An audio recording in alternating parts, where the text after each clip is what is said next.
So I had to do a few things. I was gonna wear my fucking eyeliner, but I got fucking blue eyeliner. So, well, it looks blue. Something different about it. It looks blue, so I just did something like this instead. Because it didn't come out right. I don't know. But maybe I'll find something to do with that color in the future. We'll have to see. Um, all right, let me grab my fucking alcohol. Couple things I gotta do here. Turn this down for one.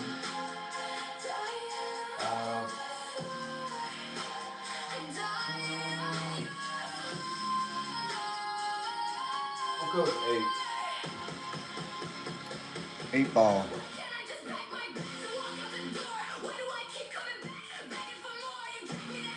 And I don't want to turn that too down. I can still hear that one. Too much. Let's go to 4. Since it's a thing here, so. Alright, I bought some rum. I grabbed some rum. And the reason I did this, I looked into a lot of the motherfucking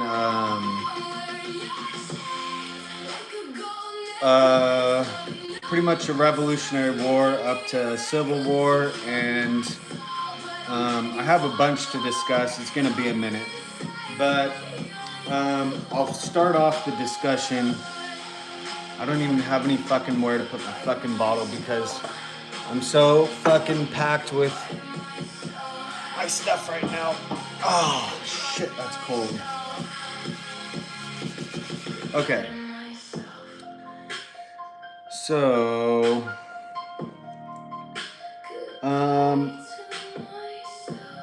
let me see, how long is this gonna fucking take though? I might need to get a couple shots in first, because I'm not that good of a reader. I'm probably gonna get some words wrong, I don't know.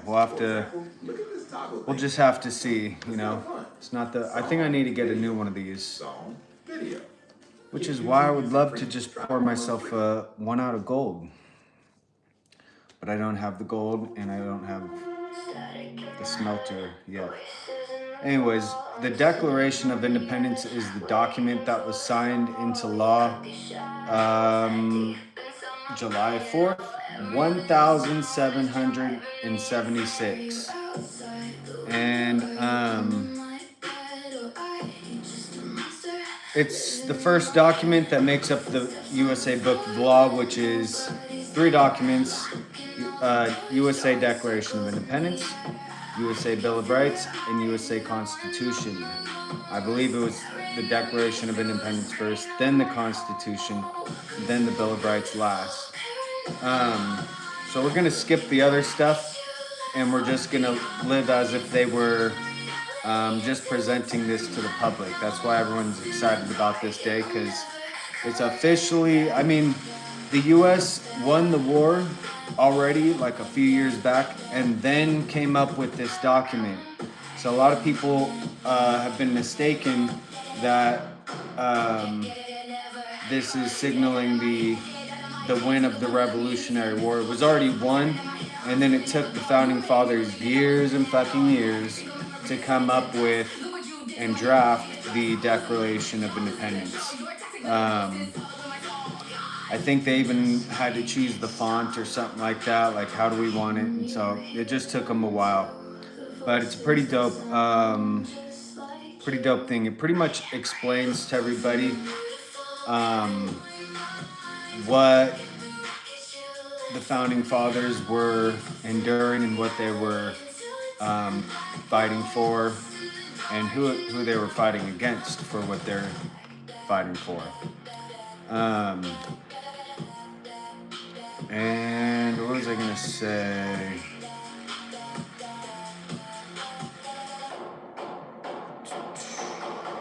Can't think right now. There's a bunch of stuff that I know about it though, but the French are a part of this revolution they did provide the USA with the ammunition to be able to fight against the British, and they also provided them with the fundings to be able to somehow fund the, I guess, people. I'm not sure how they were exactly, that part I don't know. I've just heard this, that the French were funding things for them, and they also sent over one of their best military commanders to get at an early point in the war to get the USA militia ready and prepared for fighting against the British, and had to do a bunch of stuff with learning about hygiene and learning about I guess illness on the battlefield will kill more people than the ammunition. So illness and injury is always a higher number than the death count with the bullets, which is why this military commander from France came over or was sent over. I'm not sure, maybe both, but yeah, he taught everybody pretty much. I think they were expecting like some rigorous routine to start getting to doing or whatever to win this war, and he came over and he taught them about, you gotta trim your nails, you gotta clean your hands, you gotta shower, you gotta have the clothing to be worn for the war, and here's why. And really, you don't gotta, I mean, the body that you're in right now that's it. Because once the war is popping off, you don't want to be blowing through all the fucking food. So you're pretty much stuck, whatever body you're looking at is what you're stuck with. But you can learn the tactics and techniques of war, which everyone is different. Everyone's going to have a different idea. But I choose to study these guys because they're the winners. They're the only winners that I know about in all of history. So I know right now is a little wild, but it's almost like the law just cannot be, the book of law cannot be,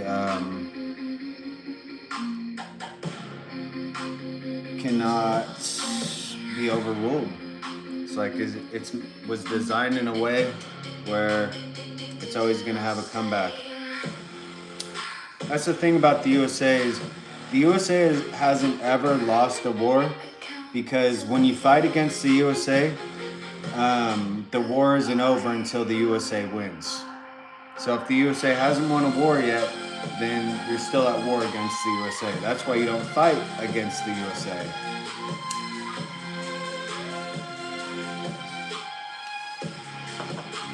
There's differences between battle and war. And in war, you're going to have a bunch of battles.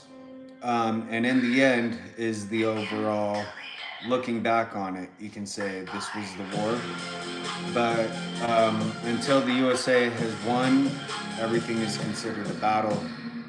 So George Washington called the retreat command more than he called the attack command. And so everyone needs to keep that in mind also, that being able to move, your movement as far as physically has to be, you got to be ready. And everyone thinks that walking is really like a simple thing, but you'll see how many people trip up and slip up, and that's all right to have happen. I'm just saying it happens, and then you also have to have that ability to recover from your trip up or your slip up, whatever. So how to fall is just as important as learning to not fall at all. How to fall will allow you to get back up from the fall, because odds are you're probably going to have to endure some sort of downfall physically and whatever throughout your life. You're going to have some sort of thing that comes at you, and if if you know how to endure it physically, then that may help with enduring things mentally. The mind and body are connected. So, and then getting over things mentally might allow your body to get over things physically. You gotta work together. Okay, what am I drinking here? Oh, this is 7-Up. Yeah, 7-Up. I don't know. I'm kind of into the sodas right now, but there's so many to fucking choose from. You really can't go wrong.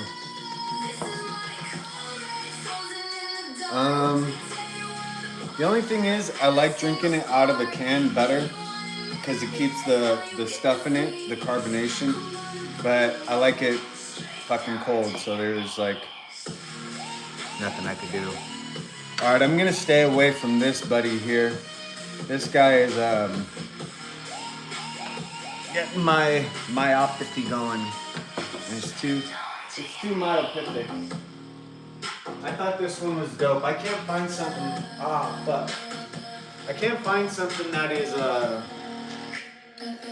fireworks. I mean, I have something, but I want something with brighter colors. And I thought if there was like a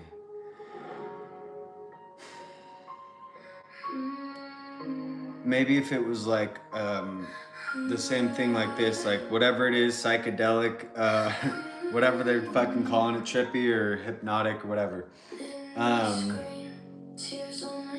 The wave, like waves maybe coming in and then fireworks covering the upper half. So you got like some water and some fire going at the same time. Because otherwise it's just a log, or you have water ones, but the water ones, so this one just kind of reminds me of water. It's actually space. I like how it kind of looks like infinity. Scrolling through the pain, whispering your name in the pouring. I became the virus inside your head. It's gonna take us a minute though to get through this book. I haven't had Bacardi in fucking years. Why did I get Bacardi? It's rum, and it says that the founding fathers and the USA militia were drinking rum and wine during the Revolutionary War. That was part of the main staples in their diet.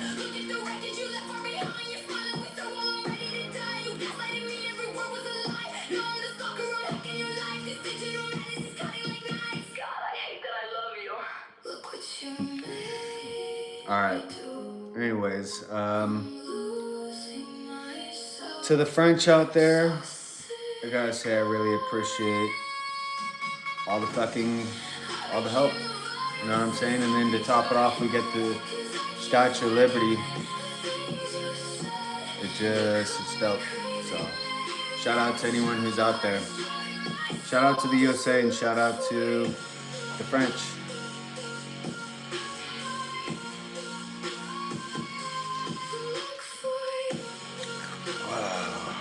Ooh. Fuck.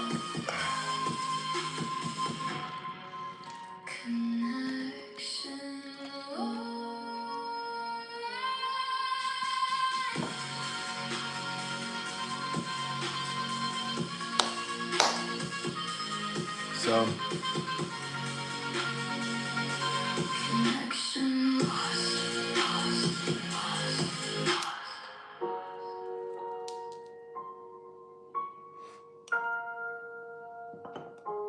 connection lost.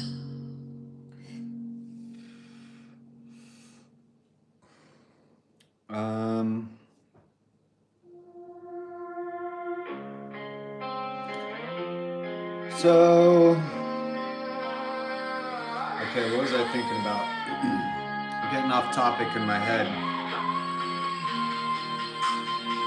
You're going for the whole world. I'm the toxic psycho girl, playing victim just to hide every single dirty lie. All the tears I used to cry.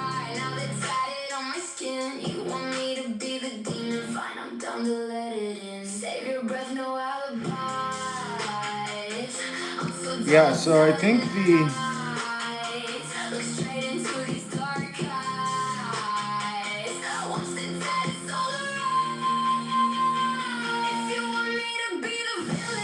yeah, see. So July 4th, 1776 is when the Declaration of Independence is adopted by Congress. And then I go all the way down here, September 17th, 1787. So 11 years later, and some months, all 12 state delegations approved the Constitution. 39 sign it, and the convention formally adjourns. 39 out of 42. Oh, it's not even until a year later.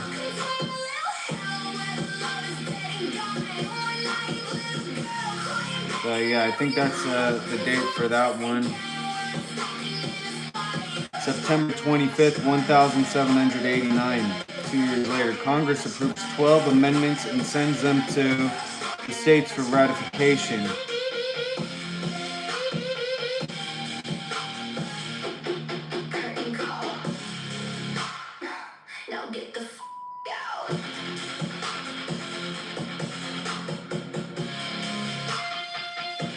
It wasn't until February 2nd, 1790, Supreme Court convenes for the first time after an unsuccessful attempt February 1st.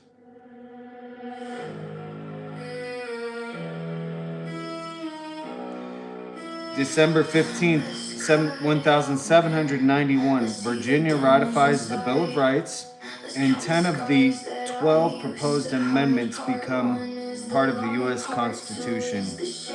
10 of the 12 proposed.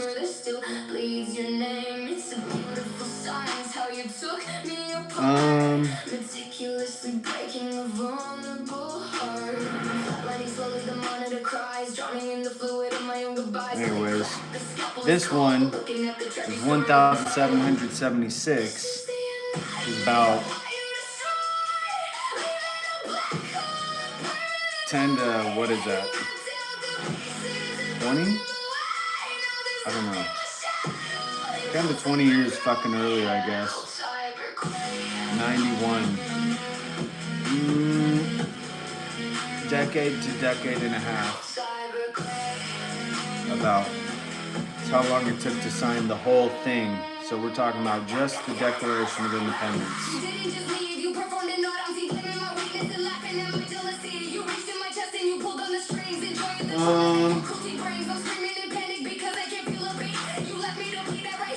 I believe the original document was written on hemp paper, and the original USA flag was made of hemp. So I'm sure a lot of other stuff was also. I had a pretty big discussion about with Grok about what was legal in the USA and what wasn't. And it's all my ex. I can't really get too far into that, but at some point I will.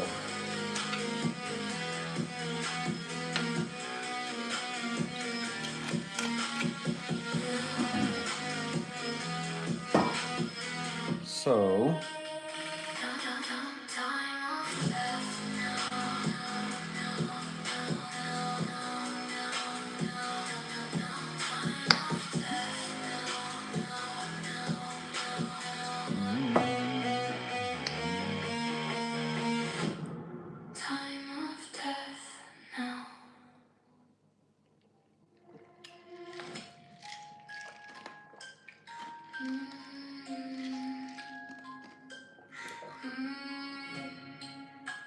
okay.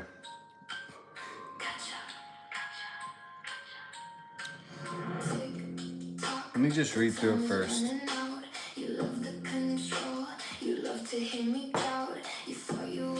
Actually, I'll give you guys the hints first. The hints that I have for hygiene are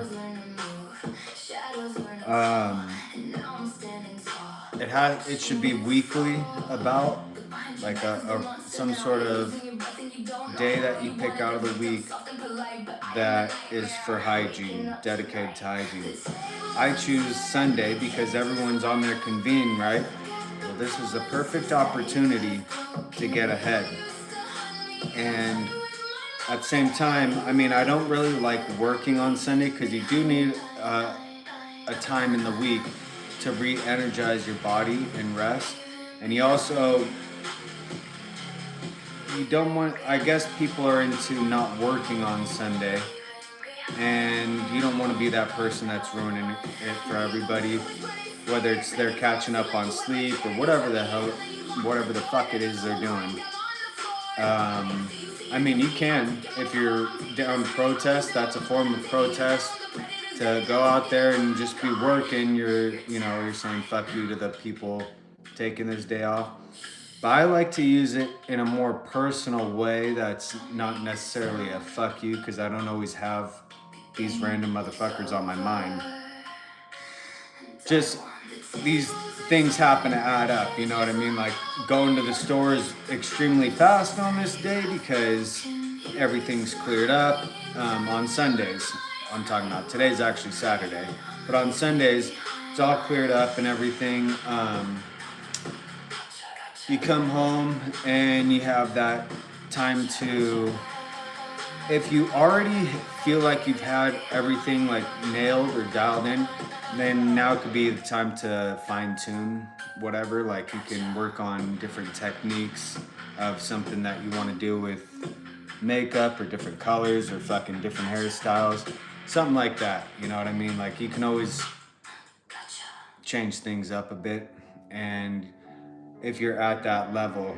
But a lot of people that I'm trying to recommend the routine to is, first we gotta get ourselves to par.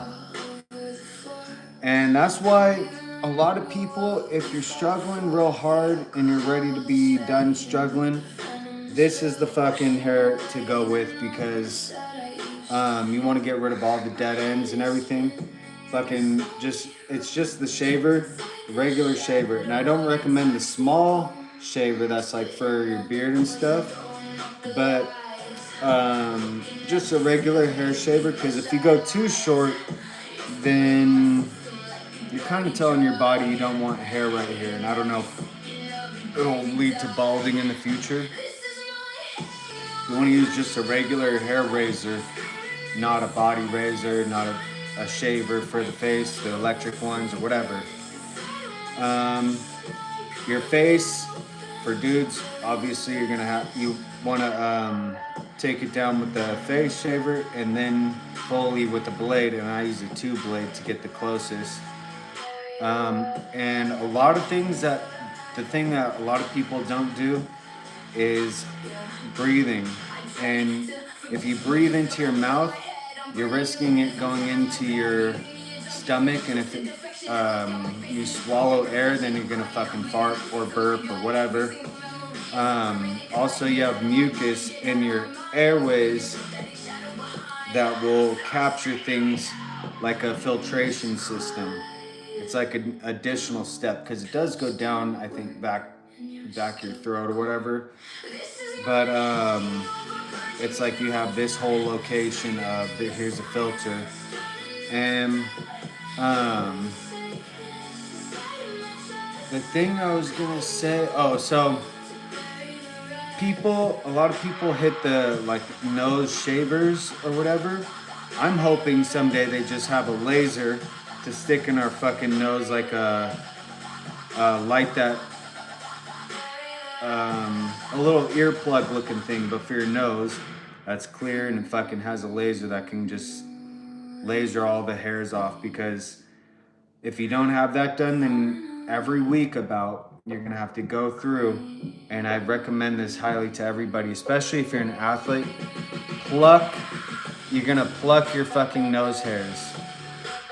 So pluck your nose hairs, and it's just a fucking extremely fast, like clear airway And you'll read things about, oh, the hair in your nose, it blocks this and that and fucking does all this and that. No one gives a fuck about blocking dust and all this shit, you know what I'm saying? Same with the ears. You can take a tweezer and you have to be very careful. Like, make sure no one's around. You're gonna bump your fucking hand or you're gonna pass out or anything. Take your tweezers and you can just reach in gently and pull out any of the hairs that are really close to the outer part of your your ear canal. Oh, it's for hearing and it's for this and that. No, it's not. Your fucking eardrum is for hearing. And if you want your eardrum to be able to hear, then it has to have fluid within the other side of the eardrum. How do you get the fluid? Caffeine. You have to consume caffeine in order for the body to replenish cerebral spinal fluid, which I guess is the fluid that is located in between our ears. The little drum thing vibrates on this fluid, and that's how we hear. So, plucking the hairs is very important because those, if you imagine how big a little bacteria is compared to us, those little hairs are like fucking skyscrapers for these things to be living in, and we gotta eliminate it. You know what I'm saying? We gotta pull all that shit out, get rid of the germs, and you'll hear better.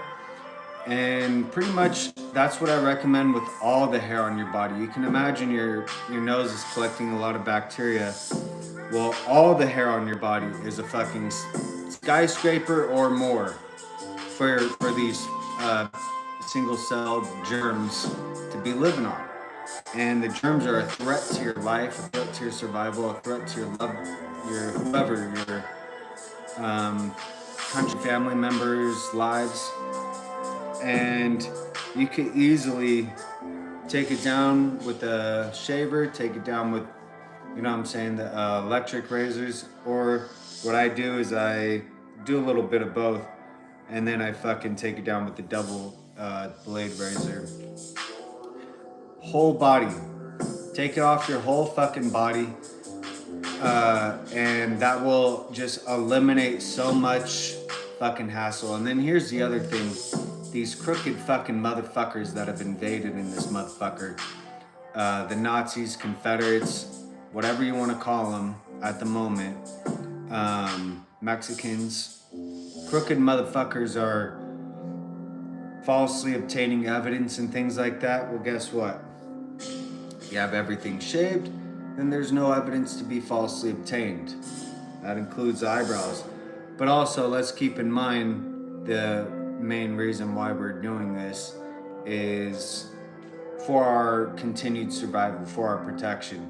So the main aspect is avoiding illness.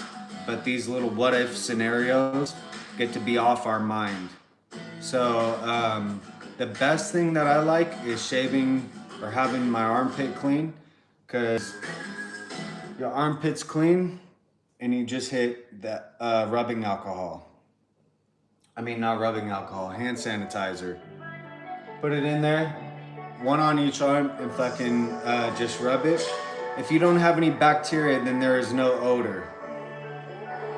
So all this and that, and the fucking deodorant sticks of, they used to put, I don't know what they put in it now, but they used to have aluminum and all this other shit, and it's a sensitive area.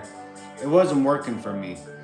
It would keep it moist and keep it fucking like it was providing a location for it to be living. Whereas alcohol kills bacteria. So go ahead and squirt it under each arm. Alcohol kills bacteria, and it does take a while. About, you have to do a few sessions. There's no exact time, but you have to think of this. The thickness of your skin is a lot thicker than this one little odor molecule that's hanging around.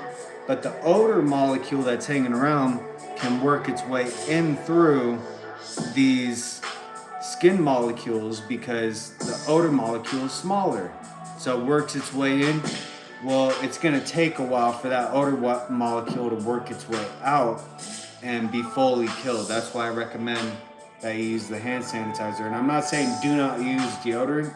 I just wish deodorant brands would come out with a fucking underarm sanitizer or cologne brands or anything.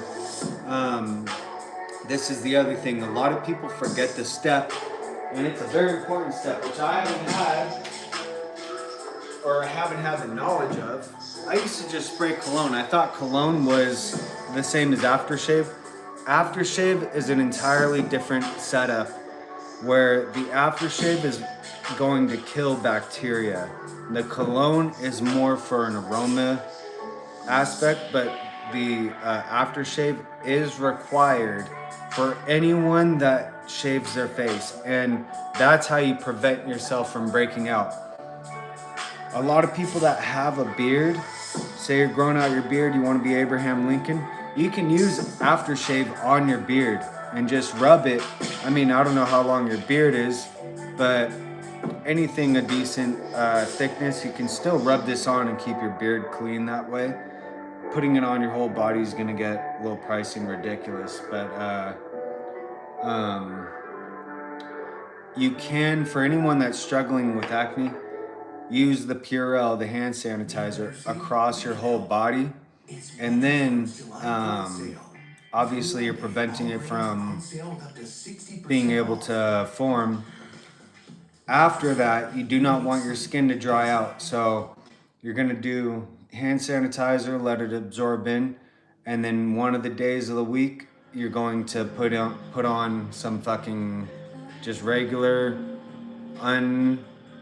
undyed lotion, and that'll rehydrate your skin, because the alcohol dehydrates the skin. Alcohol dehydrates your hair. You can put lotion on your scalp. When it's this short, I'm right on the skin, so I can put lotion on my skin and I don't have any dandruff anymore. Just regular Vaseline lotion is what I use. And the other thing I was going to say, oh yeah, you can put the lotion on your whole fucking body, rehydrate your body, and then as you start smelling better, you'll notice that you don't have to take as many showers. And I also think that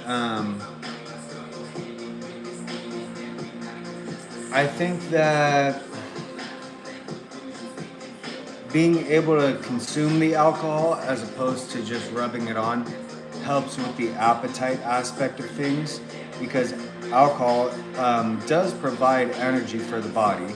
It's gonna break down into energy in some form, and that means the body is not gonna crave energy from some other form. So you can cut back on what you're consuming, which if you're in a food shortage, this is very ideal. And then also, alcohol breaks down oils. Alcohol cleans up or kills bacteria. So it's flowing through your veins, it's being breathed in and out in your lungs, and also breaking down the oils. And you can even, it'll come out of your skin, I believe, eventually. You'll start sweating it out just like water and stuff. So sometimes people smell alcohol, it's coming out of their body. Just like I said, it doesn't mean they just got done drinking all the time. Sometimes it's coming out of their body. And then if you're putting on this much alcohol like I am, then it's probably in a lot of people's bodies all the time. But yeah, so when you break down the oils and you're within your body is still having that oil for your joints, which is what we really need them for. And it's not allowing the oil to build up on the skin, because your skin's getting dried out.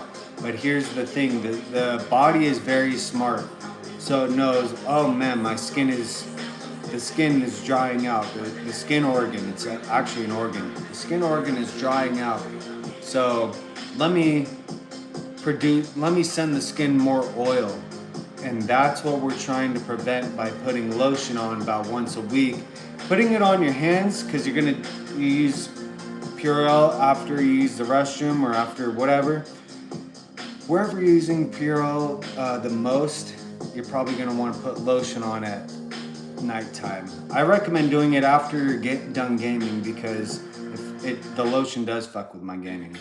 And I'm dead ass when I'm gaming with fucking games we're playing right now, Fortnite and whatever else that's about war. So I guess Kraken is a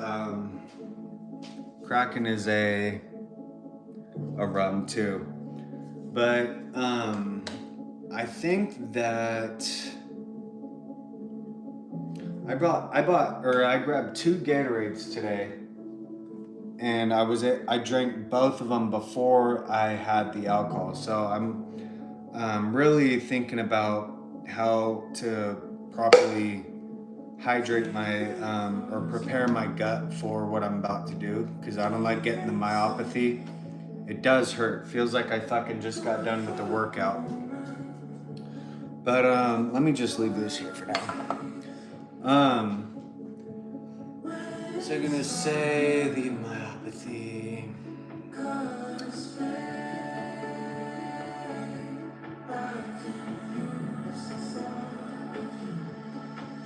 The electrolyte. Oh, I remember. So I just got sick recently and I was throwing up, right? I think I even posted it on X. I'm like, God damn, I just got fucking sick as fuck after this drinking session. I'm throwing up. And I had a discussion with Grok about all this and that. And I'm just talking regular talk. I wasn't asking questions. I was just talking as if I'm talking to a human. I'm like, fuck, I don't know. I can't really explain the conversation. I didn't take pictures of it. But it wasn't a question conversation. It was a discussion. And through the discussion, similar to like House working with his team, just having a discussion with his team sparks these things in his mind. Having this discussion with Grok sparked this thing in my mind.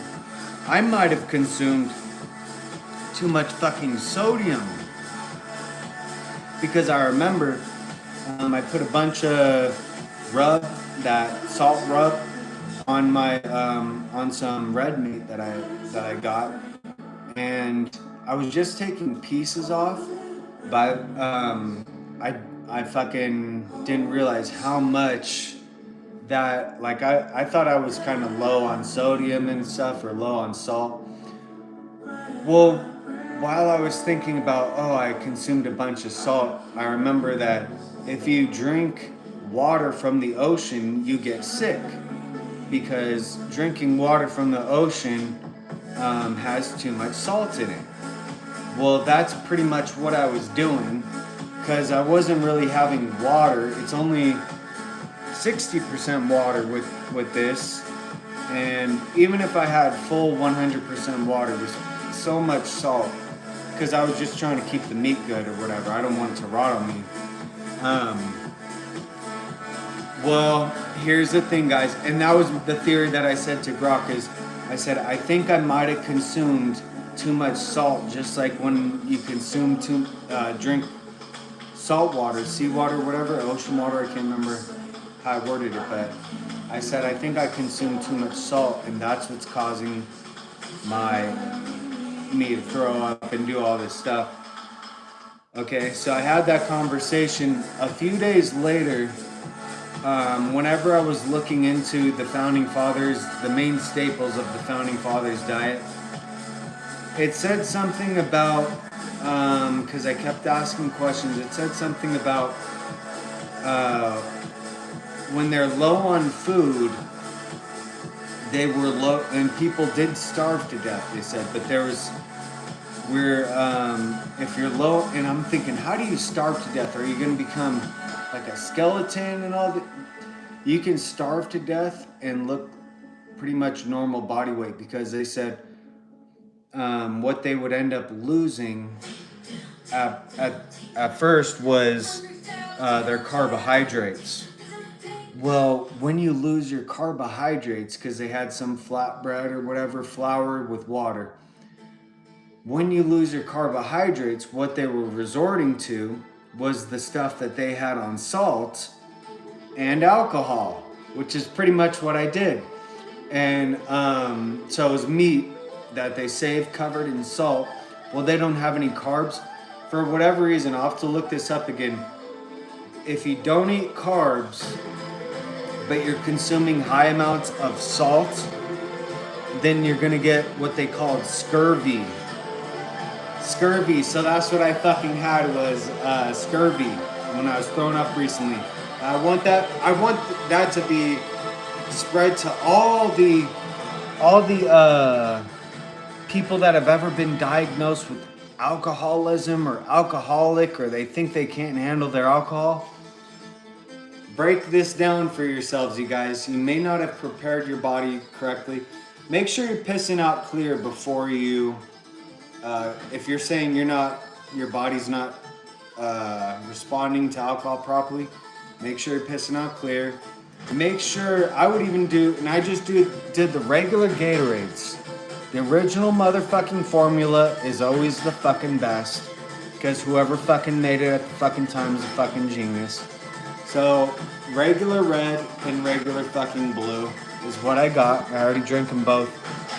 Waited a while, took like 2 or 3 pisses, then now I'm drinking the alcohol. So,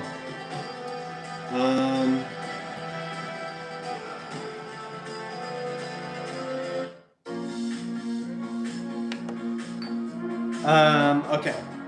Scurvy. So, and then there was something else, but that one's just the one that caught my attention immediately, is consuming too much or having too much salt in your body due to the fact that I guess the salt doesn't really, you got to have water that's purified back in their time, and they did have wine, but yeah, I guess people would die of scurvy, and they fucking just didn't have access to tap water and things like that we think are so easy. You gotta boil it up, you gotta build a campfire, you gotta fucking make sure the campfire is not making smoke so a motherfucker sees your spot, all this stuff. And people are in a rush too, so a lot of times they were told just bring all this shit with you, and they would burn down some of the buildings before they left because the British were coming in from the ocean, and they had to head out. Well, the structures are a perfect spot for them to hide and just take over. So it sounds Neanderthal, it sounds kind of weird to do, to burn down your own location structures, but they're structures that are soon to be empty, filled with, sometimes they were filled with food, and there was no way to transport the food. There was no way to eat the food, because once you have that food in your body, you still got to stay healthy too, but carrying the food in your body is about the same as carrying it in a backpack on your back. So sometimes they had to burn food and burn structures with food in them, and that's just how it was, but what they brought along, they did have horses and all that, and people that were just dedicated. I think the younger crowd was more like, let me be guiding this horse to the next location, to wherever they're going, because horses aren't psychic. But yeah, they had people of all ages in there. They're saying, I heard on like one of the History Channel things that I saw about the Revolutionary War, that there was 4-year-olds in the war participating with long barrel rifles, because they said, well, how can you give a kid a gun and have it be safe? First of all, a musket is not a gun. Second of all, the long barrel rifle is probably longer, taller than a 4-year-old. You can set it down on a log. He's behind a tree stump, sitting there with his dad or whoever. And the thing is, they didn't always fire just directly with aiming. Sometimes the British technique was no aim. don't aim just a whole bunch of motherfuckers fire in this general direction. No aim. And that was what one of the things George Washington didn't like about it. It's like, why can't I do like this? Why do I gotta be no aim, motherfucker? This is just, it's like they're setting these people up to be killed. They didn't give a fuck about their own population, just like now. You know, they have some fucking hustle. And, anyways, these, the hygiene routine, why did they wear wigs? Well, it's almost like wearing a beanie or glasses even. It's harder to identify someone when you're wearing something and you can easily take it off. There's also lice, there's fleas, you can wash this hair, just like wash it and fucking throw it on like a beanie. And like I said, it's almost like a disguise. So, someone tries to light you on fire, you can take it off. There's no bullshit going down. There's really no shame. And then I don't even know if that's true, you guys. A lot of people have their fucking things that they just love to say. You might have been finding somebody's disguise and they don't know anything about it. But, and maybe they were all in a disguise, just like we all wear a mask or we all wear a helmet in the wars now. The wives and women were the ones that sewed them up the uniforms to be able to fight against the British. So there was a vital role there, though people don't value these things all the time, but this was one of the things that I believe the French military commander said we need is a way to identify one another on the battlefield so that we know who's who and here's what we need, here's what it should be made of, here's why. And the wives came up with the rest, or not even wives, but just women, the people who I guess cared about the people on the battlefield. So where you're considering the battlefield, I really don't know, because they're producing the uniforms in their own homes, and then also some producing flags to be flown, and just anything and everything that's regarding that material. You can go ahead and walk around your own house in your own home, fucking privately, and see how comfortable you feel walking around just naked. And then see if you feel more protected when you put each article of clothing on, and which article of clothing makes you feel more and more protected. And that could pretty much break down for you why they were wearing each of the things that they're wearing. And that's pretty much why we wear the things we're wearing pretty much today. Part of it is you can't just be walking around naked anymore. I'm not sure if that's a hustle, I don't know, but back in the day it was for survival purposes. It wasn't some law telling you gotta cover up this aspect of your body or this part and this digestive tract. It was, we gotta survive and this is the best way to do it. So, what was I gonna say? Some people cook things, some people have to be around to cook the meals, some people have to be around to set up the structures to house people and provide the water, build the fires.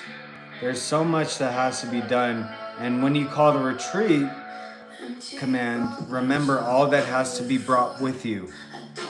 All your fucking food, all your fucking animals, all your fucking carriages and the fucking building supplies or whatever for the next fucking setup. The retreat command is not really fun to call. It's not like, oh, let me be a nice person. It's these motherfuckers just are trying to starve us out. You know what I'm saying? And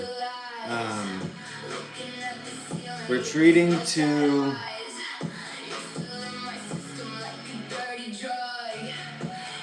a location that's gonna provide you with something that is more sanitary than where you were at, because the illnesses and injuries is gonna kill more people. That might have also been a part of the reason why George Washington called the retreat command, because you get all the shit fucking covered in germs, shit here, piss here, you know, don't wash our hands, and then once we get to our next location, we'll clean up, you know what I mean? But as they're passing through, as the British are passing through, they're passing through a fog of fucking germs. So, I think there's a lot that goes into hygiene. The other thing is, I think people need to look more into the enema aspect of cleaning out your inside, not while you're drinking, but the colon area. I think they had ways of cleaning out their body with. I mean, it's not that hard to really clean out your body one way or another, but I don't think they were over consuming water or something like that. And there's different enemas. You can do different foods and they have their different reasons why. If your ass is ever burning from, say you ate a bunch of hot sauce, all this shit, you can give yourself what's called a milk enema, and that will neutralize all that bullshit. So if you're having any problems with that, burning something, milk enema, and then they have coffee enema to shrink up your colon and make it so that you're not hungry. So coffee enemas have the caffeine in it. Water enema is usually what people do. But, and then just the aspect of keeping your body clean, not just on the outside, but the inside. Because what is shit and what are you shitting out? Bacteria. It's bacteria and nutrients that your body does not need. So here's how the body's getting rid of it. And pretty much that's what it is. So you can get rid of it at times, maybe you can leave it behind at other times.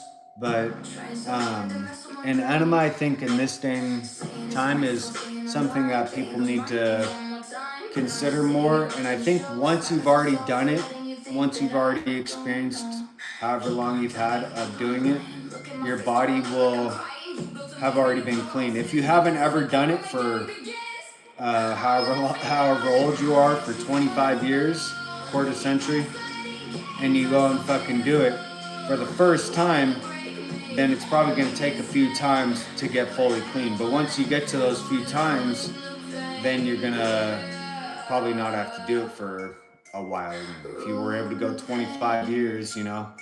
So however long, I don't know. But I'm just saying, it's a location of the body that can be cleaned, that hasn't been cleaned out, potentially. And what's in there is literally bacteria, something that can make you sick. If you get sick, other people get sick. Babies can get sick very easily. So how above and beyond do you want to go for yourself and your family? And, you know what I mean? It's nothing to... When people go, we'll stick in something in your anal orifice. You guys, gay, homosexual means an attraction towards the same digestive tract. That's what homosexual is. Someone who is attracted to the same digestive tract as themselves. But to be focused on hygiene and it's your own body, then that has nothing to do with something that's sexual or anything that's, you know what I mean, regarding anybody. It's all regarding your own survival.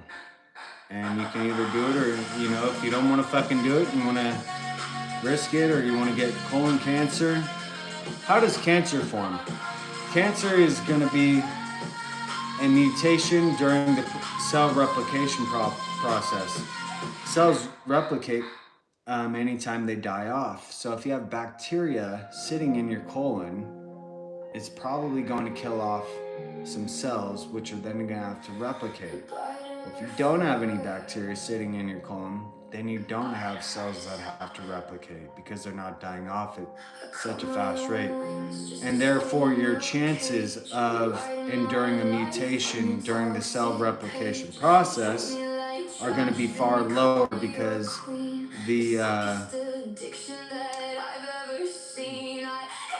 because I don't know, I guess just like I always relate it to craps, throwing the dice. If you throw the dice, then your odds of hitting 7 are going to come up. You know what I mean? The longer you're throwing the dice.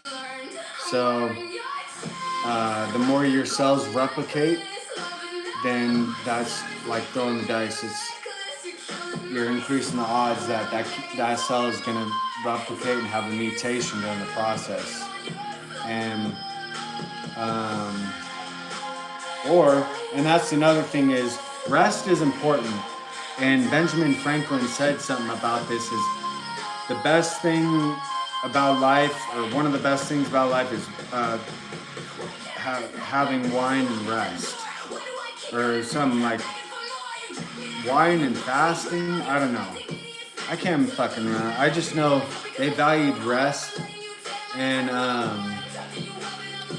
I think that rest prolongs the life of the body, because anytime that you're going to be at an accelerated heart rate or an elevated heart rate, then your body's going to be working harder. Heat is energy, so if you're moving, you're going to be producing heat in your body. So anytime that you're working out, moving, as opposed to sitting, working out, moving, and you're in the hot or hot, as opposed to moving, sleeping, and you're in the cold, then your body is going to have a shorter lifespan as far as time goes for now. But you know what I mean? You're only, if you're working out all the time, then that means you could live to 60 when maybe you could have lived to 120 if you were doing nothing. Laying down, resting in the cold, because everybody should know that when you freeze something, it prolongs the life of that, whatever it is that's frozen. And the colder the temperature of the freeze, the longer the thing can stay frozen for. Well, it's the same thing, but you don't have to be frozen or at the frozen temperature to prolong your life. It's just as things cool down, things are going to slow down. Your molecules slow down, and pretty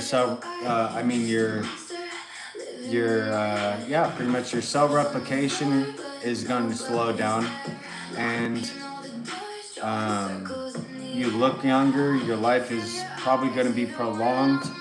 So working us to the motherfucking bone every motherfucking day. This is why I'm ready for AI. But having these wars, having fucking arguments and all this stuff, anything that elevates and accelerates the heart is going to speed up the aging process. That's why a lot of people that are enduring stress or anger get the fucking white on their fucking, in their hair, because you've sped up the motherfucking aging process. And it's a lot of people that think, oh, it's healthy to work out. Healthy is an opinion word. So you could work out and survive according to the times. If you're in war, then maybe surviving to 60 is pretty dope.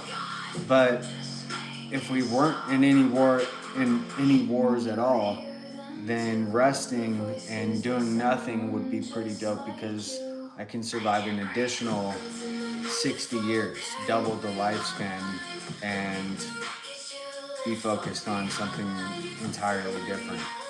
So working out, it's debatable to say, oh, it's healthy, just blanket statement it. And then what is a workout? Everybody, I want you to make sure that you're stretching.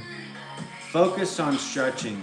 That's what you can do at this moment without consuming any additional energy for those people that are stuck in the body that they're in right now. And you're dying to work out, but You know what I'm saying? You're gonna just consume through more energy. It's gonna be a different balance for your body. It's really not ideal to be a different body type when you're about to enter work. What would be ideal is stretching. Well, everyone wants to fucking, I didn't say torture yourself, I said stretch. So all you have to do is lay down on your back, put a foam roller under your feet. It doesn't have to be a foam roller, but pillows, whatever. Imagine a foam roller is underneath your ankle, or actually underneath your heels, not the ankle, because you're gonna press on the Achilles tendon if you have it on your ankle. Underneath your heels, the bone of your the heels of your feet. Now you have all the way from your heel to your hip that is straight, and in the center is your knee. The knee is going to be drawn down. That's the next part that will be drawn down by gravity. So you have this natural way of stretching that you can do discreetly just by putting your feet up when you're ready to rest for a nap or ready to rest for going to sleep at night. And that's how you stretch. That's how you stretch literally your hamstrings and calf. And you're going to become faster at running if you're stretching. You're going to be taller, which looks more intimidating. You're going to be more flexible for your kicks. Literally put your feet up. Your heel has to be on the foam roller, not the Achilles tendon. That's my to the highest recommendation. Because remember, Achilles, if it's not a real person, I don't know. It's called the Achilles tendon. And what happened to Achilles, the person that could do everything? He's just below Hercules, because Hercules did do everything. But Achilles lost just because his Achilles tendon snapped. So we have to be very careful with our Achilles tendon, because obviously it's prone to breaking. And if it breaks, it's not a good deal. Well, if you put it on the bone of your heel, then you're all good with that, with contemplating anything about that. And if it's a foam roller, then that's going to be very gentle on your Achilles tendon. And then the other thing I want people to work on is their posture, spine. The other thing that a foam roller is good for is you can put it on right in the center of your spine and lay your hands out, and that will pull your spine very gently. Your head can hang kind of off or on a mattress or on a pillow if you're doing it on the floor. And it's like you're pressing your spine. If some people are kind of like this or whatever, we want our scapulas to hang down, and all you need is a foam roller, you guys. You can get any. Doesn't have to be a foam roller, it can be anything, but I found that using the PVC pipe is very uncomfortable. But maybe you do PVC with pillows or blankets, I don't know. So, discreet is what we're going for. This is how I got myself flexible, because I don't like bending over and hanging down trying to touch my feet. A lot of times people think, oh, they can touch their feet. That's if they bend their back. A lot of people's back is flexible, but your hamstrings are not flexible. Your hamstrings and your calves are not flexible. It's the back that's flexible. So people need to really focus on keeping a straight back and be able to touch. And then the other thing is they go like this with their arms and reach forward like that. That's also back. So we want arms back and actually touching our feet. I'm only at my knees. I'm at my knees. That's how inflexible I am. I didn't stretch at all when my muscle was growing. When I was younger, everyone thought it was homosexual to be stretching, to be flexible. And eventually I figured out that if we don't stretch, if you don't use it, you're gonna lose it. And the muscle can stiffen over time. We got two competing muscles on either side of our bones. One of these is going to stiffen up. And eventually, you're going to fucking lose it. And I started thinking about Stephen Hawking and Asperger's, ALS, that they're in this stiff body, rigor mortis even. And I just wonder what causes that. And I wonder if the same being that stretches throughout their life, their hands and stretching their muscles, would have told the body that we're not going to stiffen up. I don't know. I really don't know what happened to him, but it's something that I think about. That is this dude who's contemplating the universe and all these different things, really stretching. He's focused on stretching every day, or is he sitting down in the same fucking position every fucking day? You know what I'm saying? I don't know, you guys. So there's a lot of theories regarding that, because I think the government doesn't give a... Why is my posture bad? Because I was sitting in these plastic fucking chairs that the government forced me to sit in, hunched over because people were shorter than me but behind me. And just every fucking moment of my fucking life is about that. Sitting in a car, if fucking you go from sitting in a classroom to sitting in a car to sitting at the table, sitting to watch TV, and then finally you get to lay down and you're probably going to be on your side with your legs curled. So that's not the life. That's some new phenomena that we're enduring now. For some fucking reason. I'm not sure why we're forced to focus on subjects or topics that we're not interested in. Whole bunch of these topics and subjects that we're not interested in. Forced to sit in a specific position. Forced to sit in a specific location. Forced to not speak. Forced to not say words. You're not allowed. I mean, the endless list of what's forced. And it's really hard to celebrate at the moment, the 250. I know everybody's kind of using this as a milestone moment, I guess, to mark. But I think everybody needs to realize that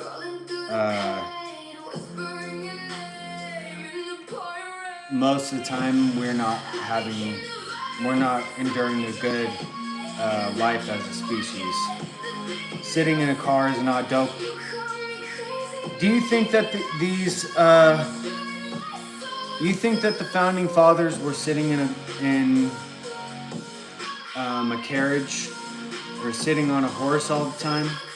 Especially with Benjamin Franklin, who invented the oven. Now, what is required? He invented the oven. What's required for a hot air balloon? An enclosed heat source. I know they blow a flame straight up into this material nowadays, but heat rises, you guys. And you don't need a fucking flame for the fucking heat to rise. And you also don't need this big woven fucking basket for 20 fucking people or who the fuck ever. One person can literally sit on a stick and fucking float the fuck up that way. You know what I'm saying?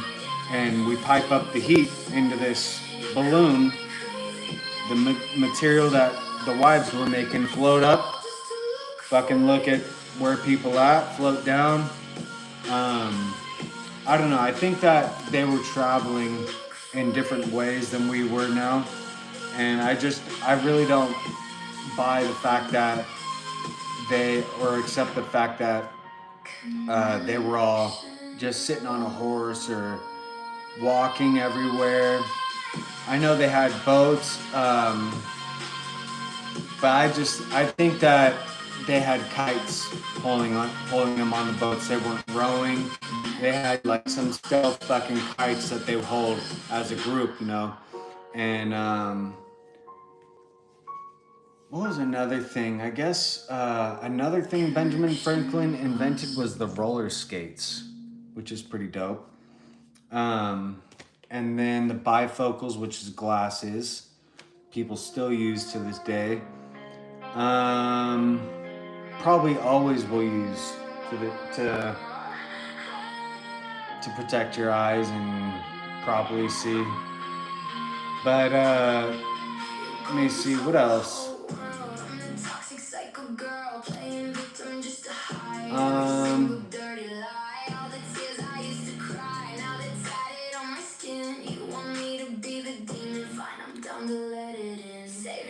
I think that the reason why we don't know about the hot air balloons that they were using is because that form of travel was one of their top secret things at the time. Just like we have top secret craft out in Area 51 or whatever, even just within the military, there's top secret craft. Well, I think it's something to dealing with that, where you immediately reveal, here's an oven, here's the hot air balloon. They're gonna come the fuck over here and fuck us up. But it just there's and then the other thing I thought is you could send up a hot air balloon with a mirror, and the mirror's looking, like kind of tilted. Well, you look up with the telescope at that mirror, and you can see wherever the fuck that mirror is pointing, and you look around, And I don't know if the British were going, oh, let me look up into the sky and see who's floating a balloon, if they don't even have that on their minds. So I think there was something going on with that, and there was just a whole bunch of things going on. But it was the best military at the time, the strongest militia on the planet, the British military, and these civilians were able to come together and defeat them, just like we're doing now. But the only reason we're able to do that now is because we know war, and we have me, and I studied the fuck out of these guys. But imagine doing what they did without the book of law available. If you need full dentures but can't to fucking go ahead and just, war is murder, so you're just murdering cops. Every time I laughed. Straight up murdering cops, and then they send over military guard people, and you start murdering the fucking military guard people without this book. Imagine how Neanderthal you're described in the British history. These terrorists, these rebels, whatever. So we have this book, luckily, to be able to cite and say, here's the fucking law. This is the motherfucking law. And you're not doing the motherfucking law. Or that book that you're bringing in here, that book you're holding in your hand is not this book. And this book is the law. I get to say that because they provided me with that. So that's the aspect of this moment in time that I like. The aspect of their time, I guess there was no, I don't know.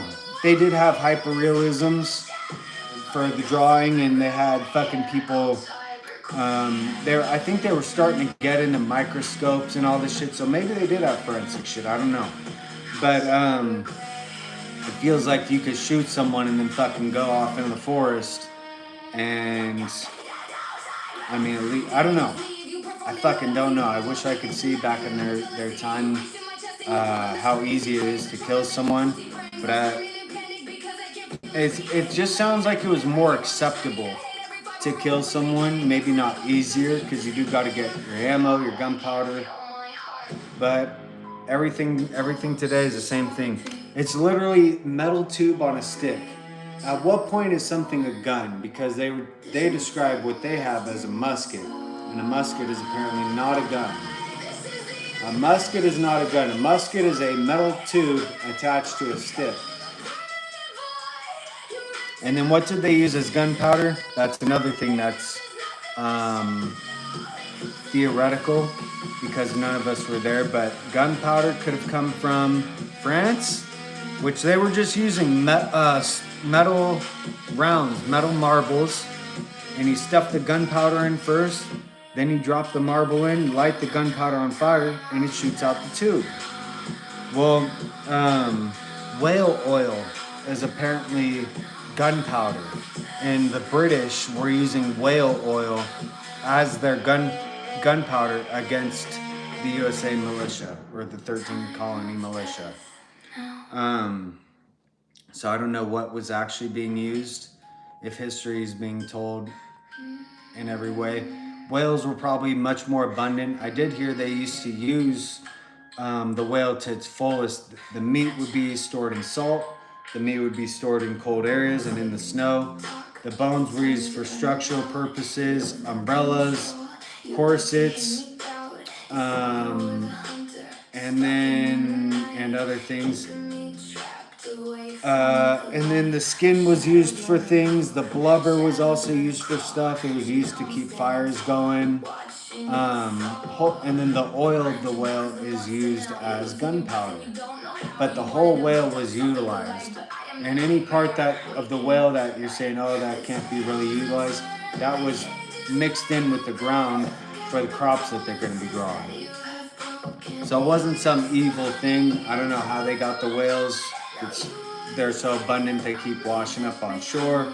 You gotta imagine a 325,000 pound blue whale washes up on shore, and another fucking couple orcas, humpbacks or sperm whale come washing up on shore. You're probably gonna have meat for a while. And I heard it was there was snow that they would store it in. So I don't know. New York used to be a forest. It wasn't a city of metal trees. It was a forest. So I'm sure they had the ability to store it in shade and whatever the fuck it was. Probably freeze your fucking ass off back in that time. But pumpkin pie was something that they liked for the more sweeter stuff. Pumpkin pie, and then ice cream was actually also available.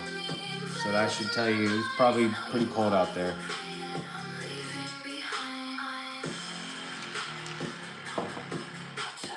Oh.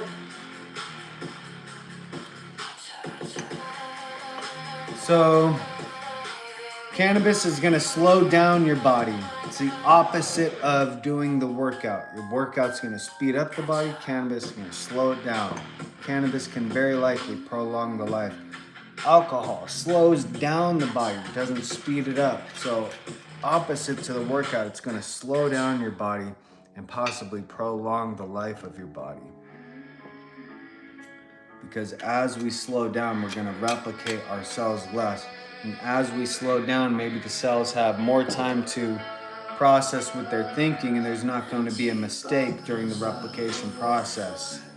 But anytime we consume something like this, nicotine or caffeine, then we're speeding it up. So choose wisely.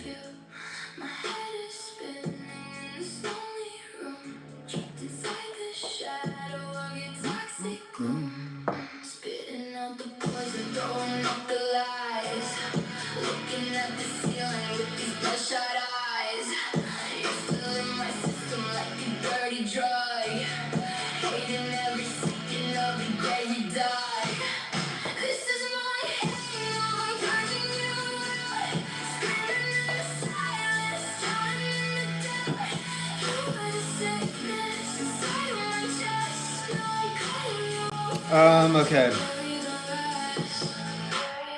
Let me see, is that all I have to say about hygiene?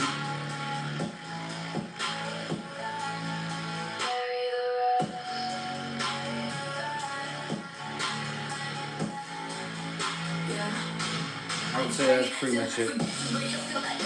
So, let me take a hit first.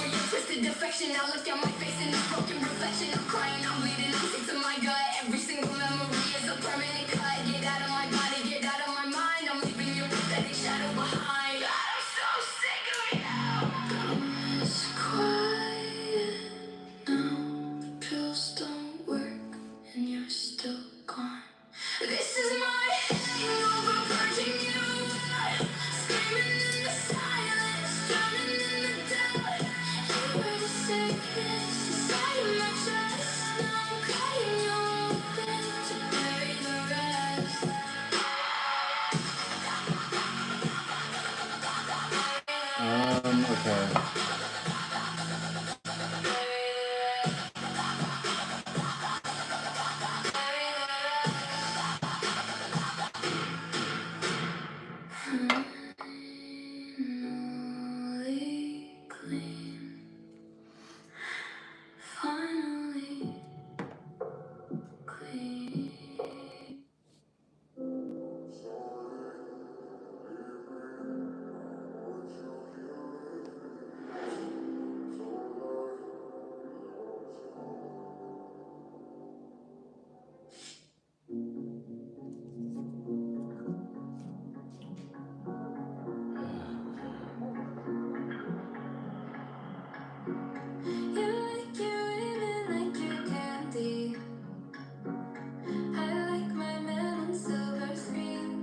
Let's just fucking read it.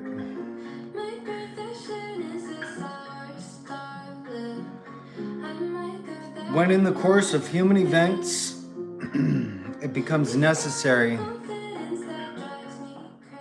for one people to dissolve the political bands which have connected them with another, and to assume among the powers of the earth the separate and equal station to which the laws of nature and of nature's God entitle them.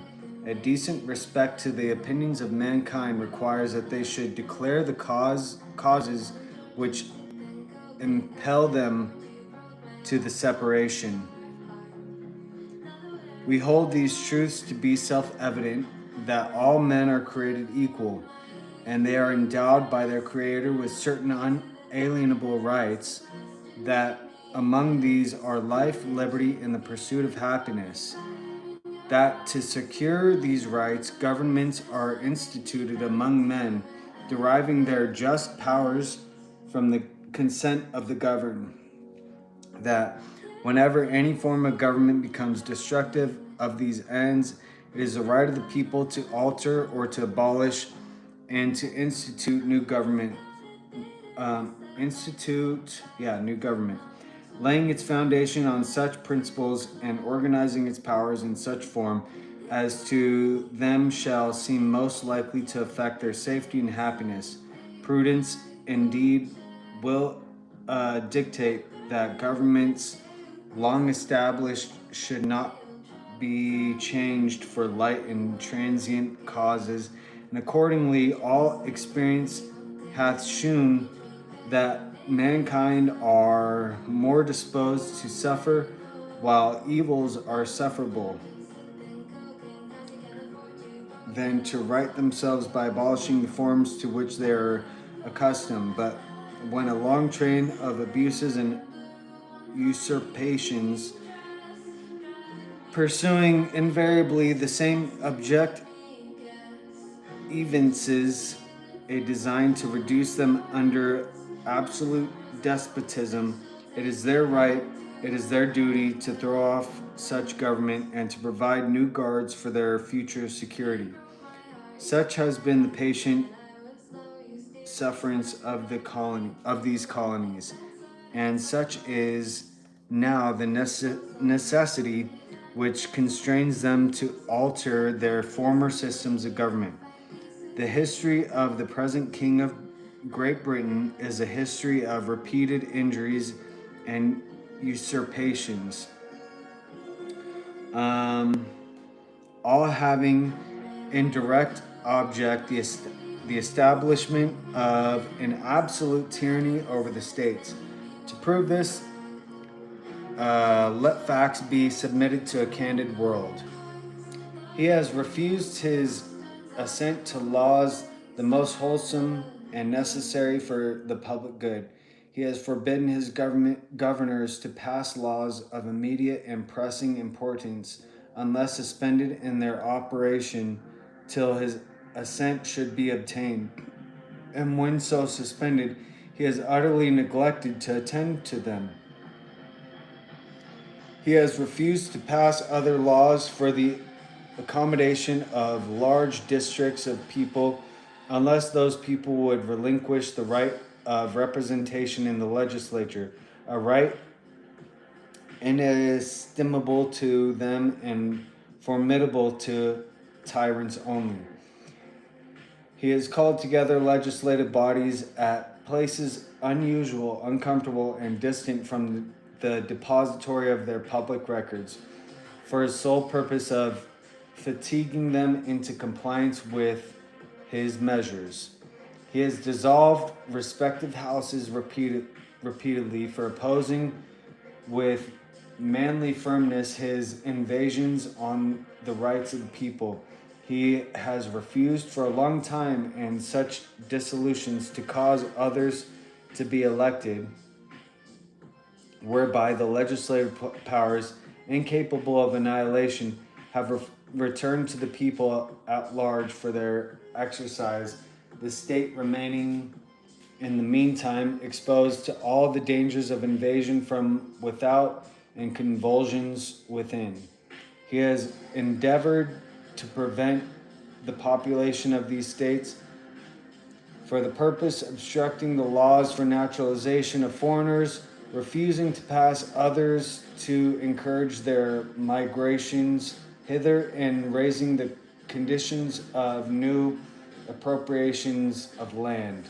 He has obstructed the administration of justice by refusing his assent to laws for establishing judiciary powers. He has made judges dependent on his will alone for the tenure of their offices and the amount and payment of their salaries.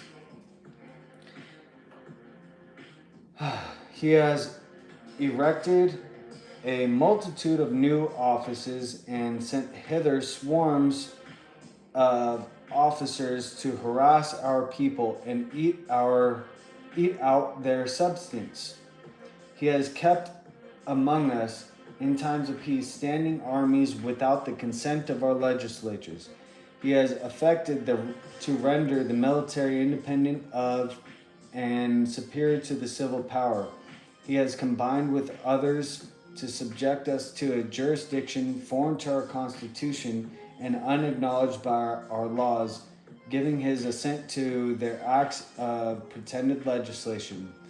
For quartering large bodies of armed troops among us, for protecting them by a mock trial from punishment for any murders which they should commit on the inhabitants of these states, for cutting off our trade with all parts of the world, for imposing taxes on us without our consent, for depriving us in many cases of the benefits of trial by jury, for transporting us beyond seas to be tried for pretended offenses, for abolishing the free system of English laws in a neighboring province, establishing therein an arbitrary government, and enlarging its boundaries so as to render it at once an example and fit instrument for introducing the same absolute rule into these colonies, for taking away our characters, abolishing our most valuable laws, and altering fundamentally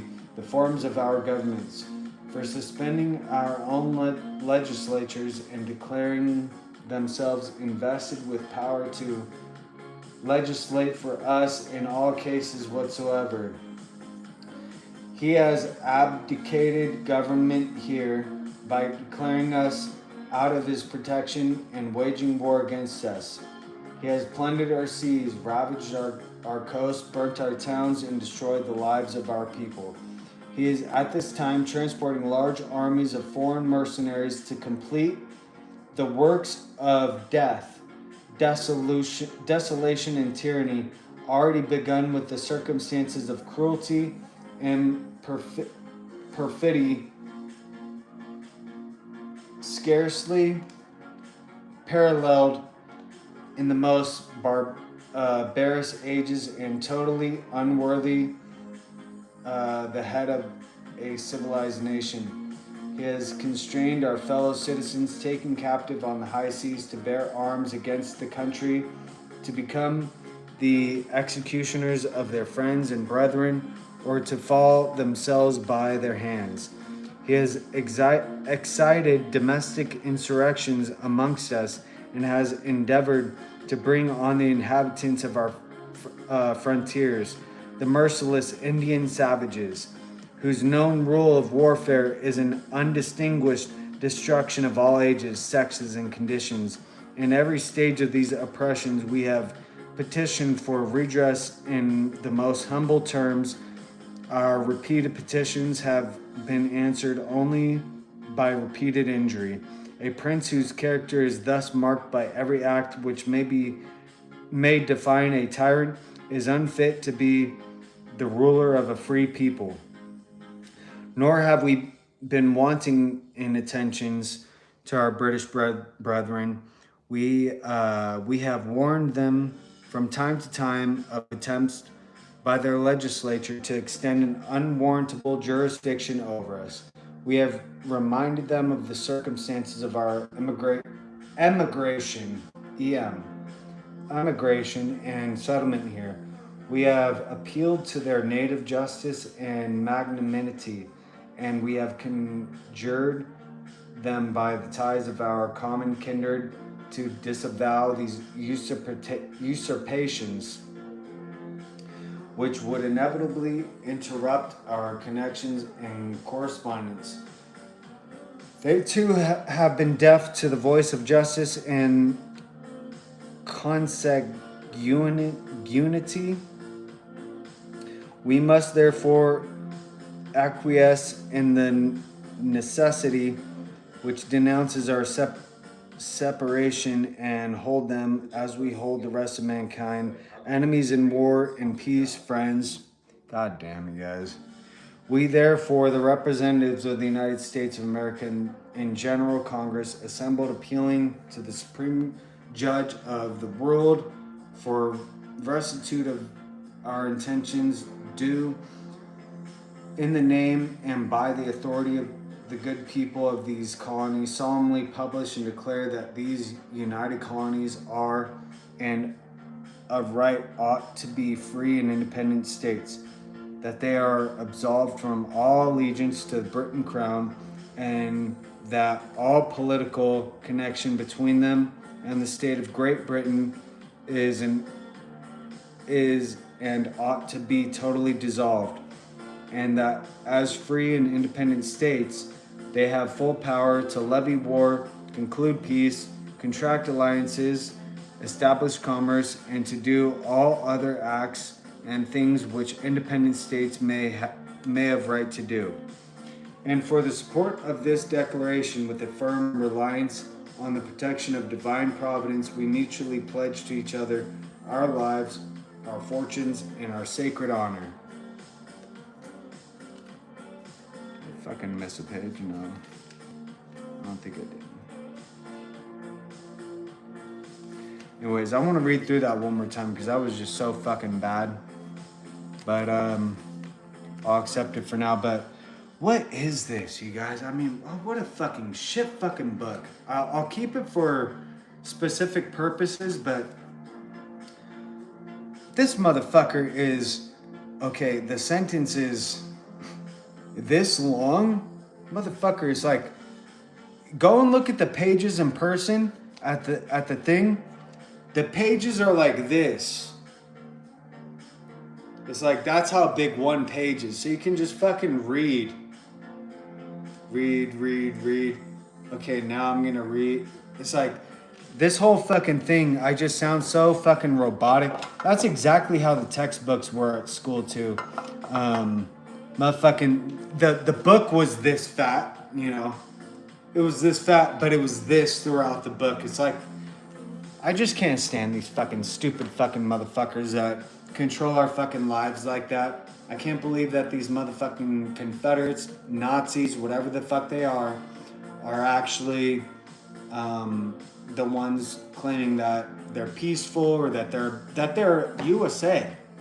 And then I can't believe that fucking the Bethlehems are claiming that they're USA. I can't believe, you know, the whole fucking thing. Show me one person that's USA, you guys.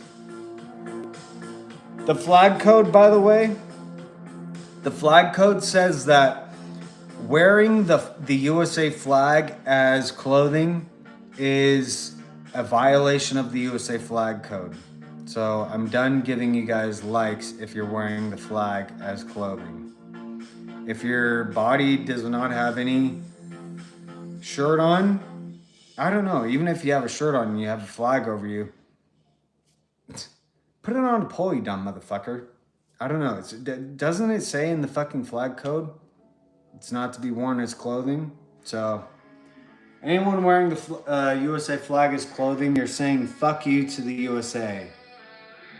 So to everybody on this 4th of July, this is why I don't go out, because I don't know who is saying fuck you to the USA. So many people wear the USA flag as clothing. It's like, I really don't know. I'm not going to participate in it until there's more clear answer for me to go off of. But I'm not going to support someone saying fuck you to me. Fuck you back, faggot. So, it is what it is.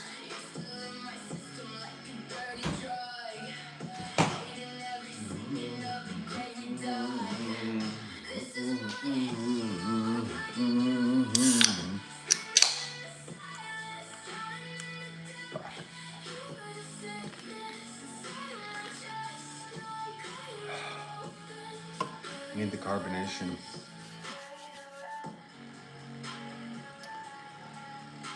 Let me see. Okay, so that was a first read through. Let's see if I can get through a few more hints, and then I'll do a second read through and see if I improve any. Because that was a little rough. Just a little bit rough. I haven't read it in over a year though, back to back like that. The other thing is, reading out loud is entirely different than reading in my head. When I read in my head, I can just read through it probably twice at that same time frame. Because sometimes I gotta read things twice, and then I go, okay, this is what they're saying. Well, when I'm reading out loud, it's like there's an additional step. Just like the mouse smelling things, there's 3 steps for a mouse to smell things. I guess our smell is just an immediate. You smell that cocaine, and immediately it's in your body. So you can smell it. That doesn't mean we bypass the smell. It's the opposite. We smell it, and then it's tasted. Whereas the mouse, it gets in their body.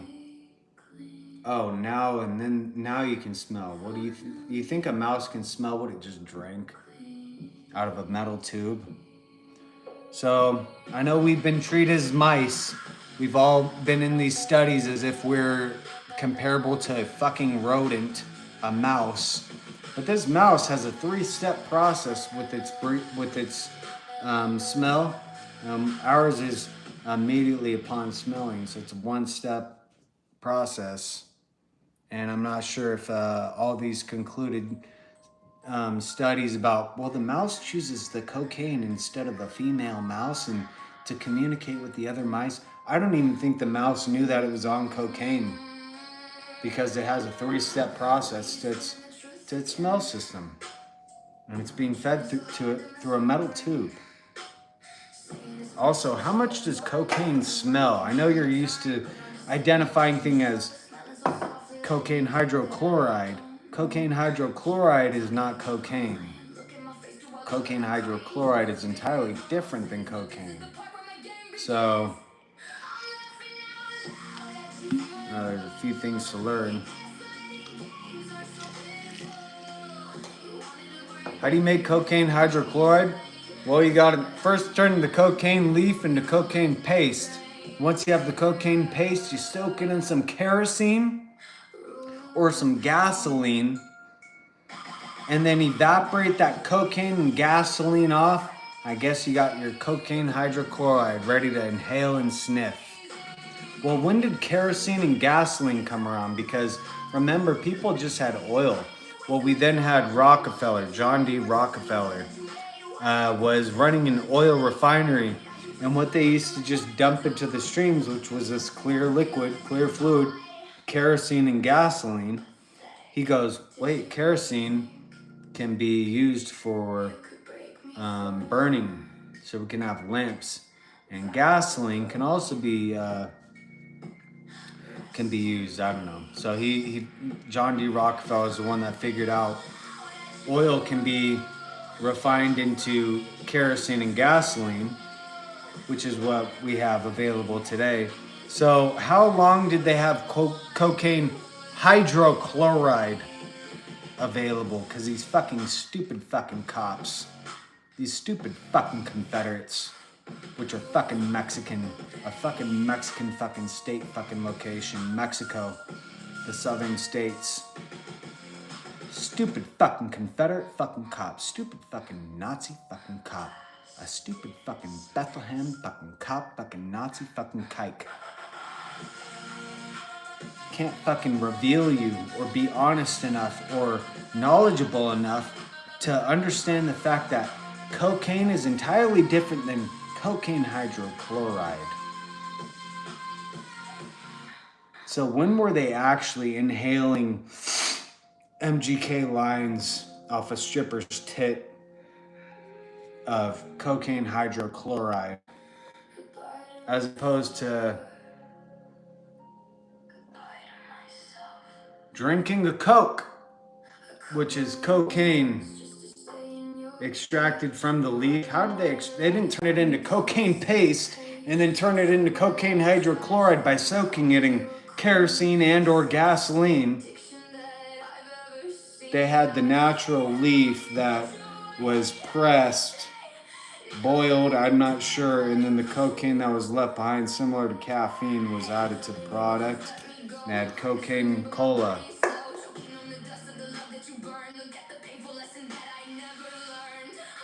Oh my god. Well, when did cocaine cola become illegal? After the first Civil War. You already know. When did anything become illegal? Go ahead and look it up.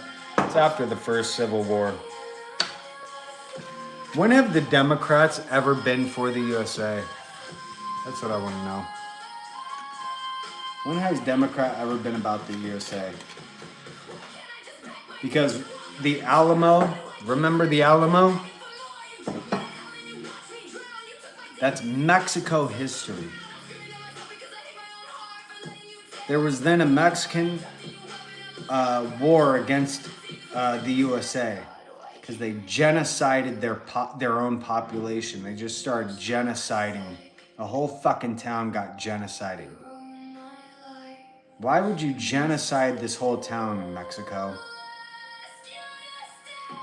And this threat is gonna be your fucking neighbor? You know what I'm saying? The USA got involved in the Mexican-American War.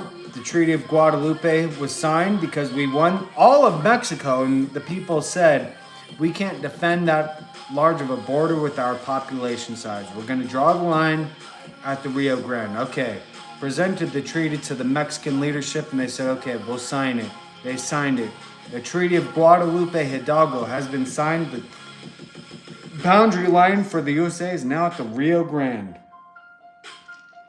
So Texas, New Mexico, Arizona, Nevada, California, Colorado,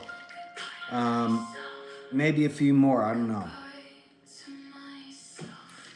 Well, what were they doing? What started the Alamo? Why did the Mexicans genocide their own fucking population?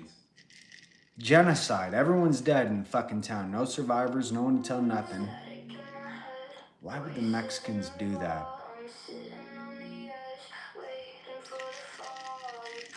Slavery was legal. Here's the thing, you guys. Slavery was legal in Mexico. And they're known in Mexico for sex slaving and labor slaving the Indians here in the fucking USA.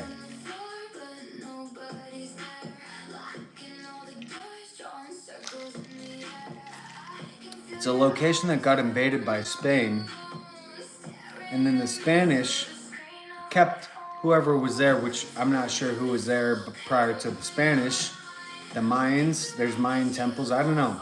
and no one knows where the Mayans went. I don't know if they fled and fucking went across the continent. These are my theories, by the way, but the Spanish came over to Mexico and got away with slaving people the fuck out. This is the location we call Mexico. What do they speak out there? Spanish. And in Spain, well, we're not slaving anybody out. We're nice European. And then out here in America, well, yeah, look at this slave driving fucking Mexico. So these white fucking Spanish came out here, slaved out the fucking Indians, slaved out the fucking Native Americans in the USA, the Mayans, and sex slaved, labor slaved them, and that's how you got Mexican. Sometimes there's a light Mexican, sometimes it's a really dark Mexican. The really dark Mexican is more in bloodline with the Native American, whatever you want to call it, of American continent. And the light-skinned Mexican is more in the bloodline of a Spaniard. Man, Spain is right out there in Europe too. It's so wild, huh? How it's like Britain's right here, Great Britain's right here, and then Spain is right here. Damn. Just crazy. What are the odds? Anyways, slavery was allowed in Mexico. This is the story. Slavery was allowed in Mexico. It then became, at one point, illegal. They were going around and announcing to the locations of Mexico, it's illegal to have slaves now. You're not. This is the story, by the way. You know, everyone has their theories. They're going around telling people it's illegal to have slaves.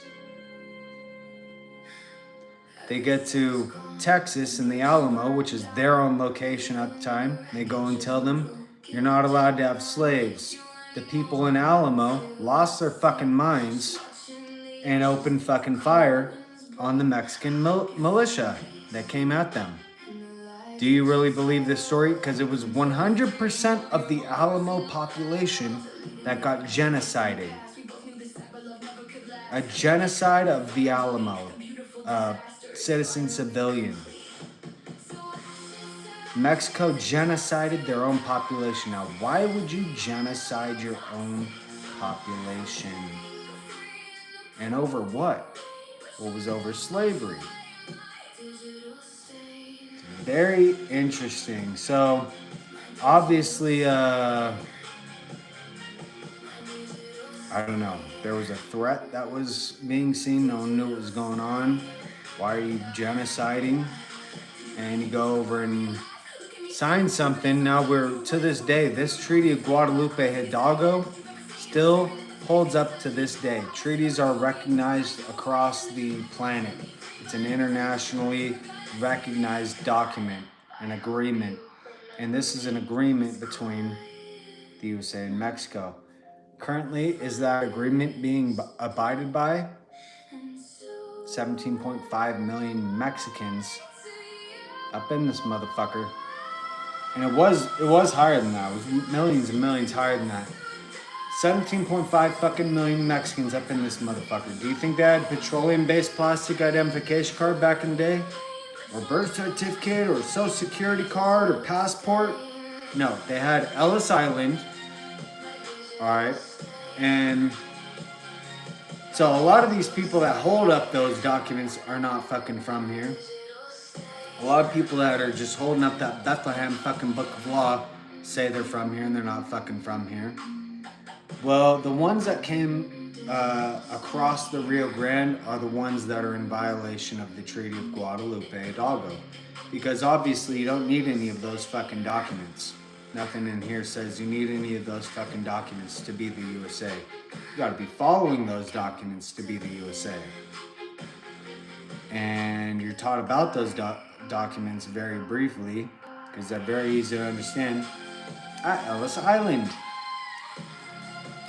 So, being in violation of that Treaty of Guadalupe Hidalgo, 17.5 million a lot of people say, oh, well, it's citizen, civilian, and all this stuff. It's soldiers dressed in citizen civilian garb. Just because they don't have camouflage on, which is a USA invention, by the way. People didn't start wearing camouflage until, I think, World War II. Ever since before that, it's been some sort of suit with a fucking collar, you know, and all this fucking shit. It was just regular fucking clothing, but it was the same. Just because the clothing is different, they go, well, these are citizen civilian. And the citizen civilian invading this location because they're it was the Gulf of Mexico, it's now the Gulf of America, but when it was the Gulf of Mexico, that was also where people were coming up through. So that's Mexican territory. So all these fucking Cubans, all these fucking Venezuelans driving through the fucking Gulf of Mexico are in violation of the Treaty of Guadalupe Hidalgo. And then it's 50 miles out from California, about 50 miles out in the ocean. Anyone that came across before that 50 miles, you're also in violation of Treaty of Guadalupe Hidalgo. And then so we're at this point now where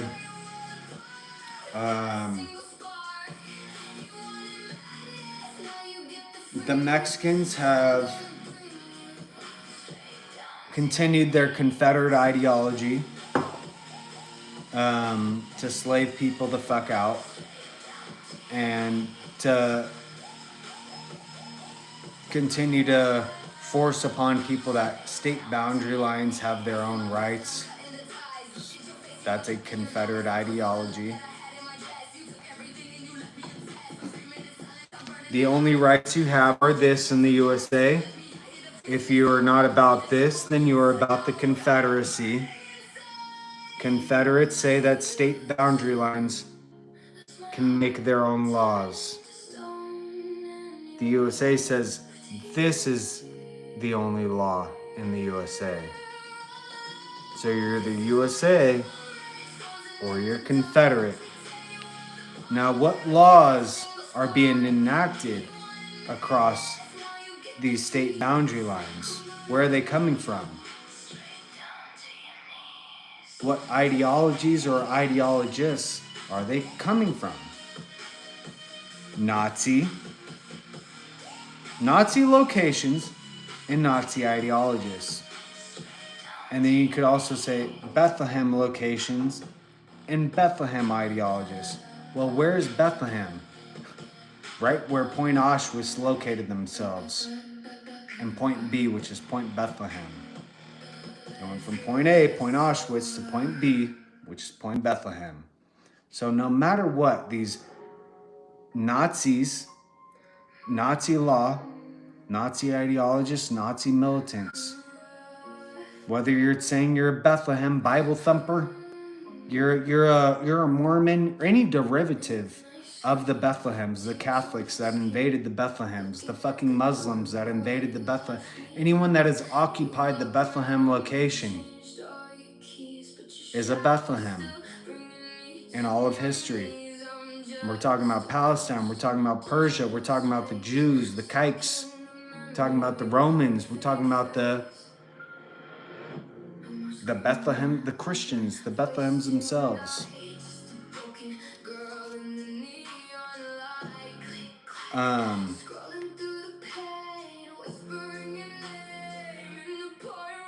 Are whoever the fuck they are, wherever the fuck they are, they're using this Confederate ideology, a Mexican ideology, to slave people the fuck out.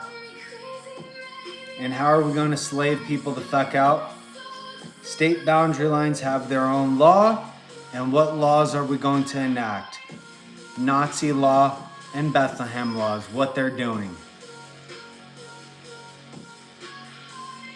So, Confederates, or it could be Nazis. Nazis utilizing the Confederate ideology, Confederates utilizing the Nazi law. I'm not going to continue to break down for you the fact that Bethlehem is Nazi. Who is there right now? They were in Point Auschwitz, they're in Point Bethlehem. Look what it's looking like. Once again, oh my God, I just want to fucking touch this too. Food is an economy killer. At this point in time, 1,970 something. Why do I say 1,900? Why do I say 1,776 instead of 1,776? Because that's how they speak in this book of law. They don't say 1776. These close numbers to that dude's death. They say 1,776. And I'm not sure which, where they exactly state the date of things at. But, I believe it's in here and I just can't remember where.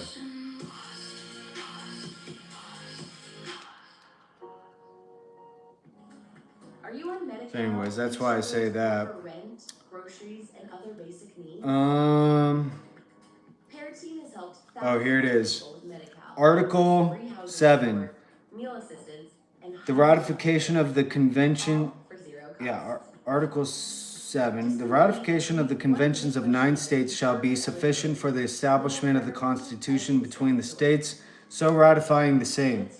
Done in convention by the unanimous consent of the states present the 7th day of September in the year of our Lord 1787, and of independence of the United States of America, the 12th, in witness whereof we have hereunto subscribed our names.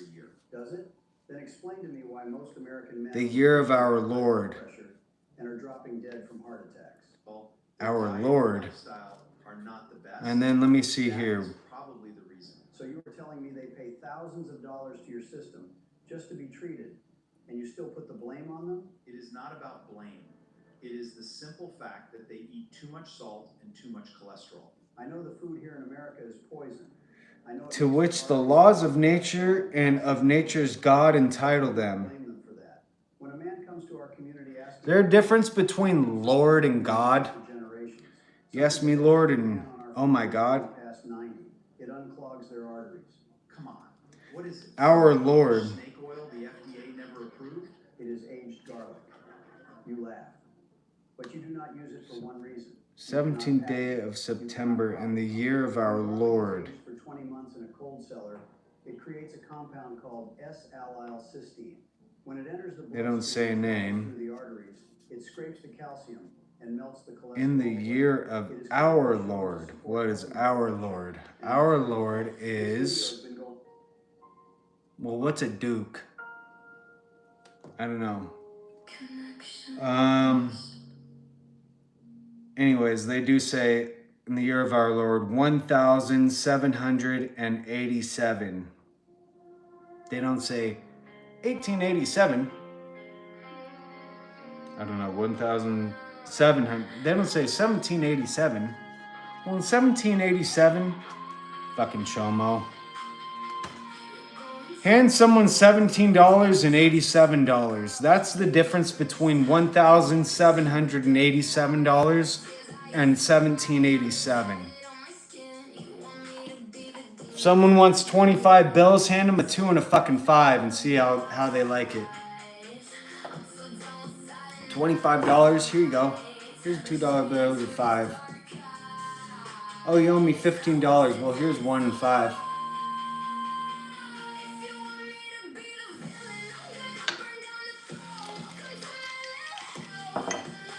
You owe me $2,020.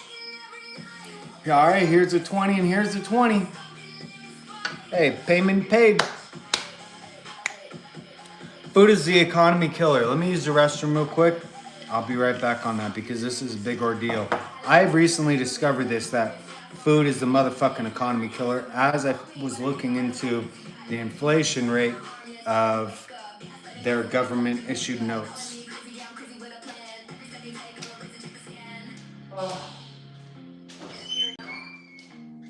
You little player. Now it's my turn to act. If you want me to be the villain, I'll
reenact the tragic story we told.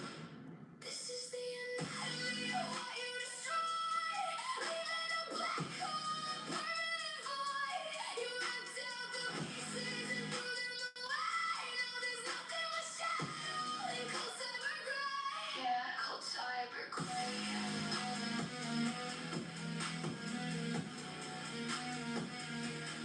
Cold cyber gray.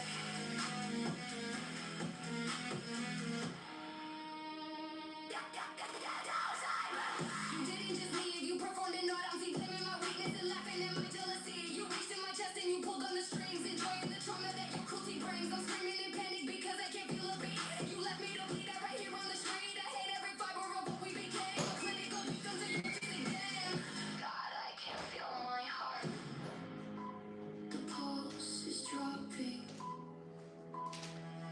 All right. There's nothing. So they're talking about,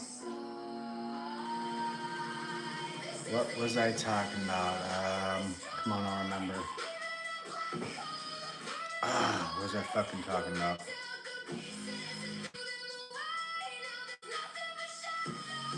Damn.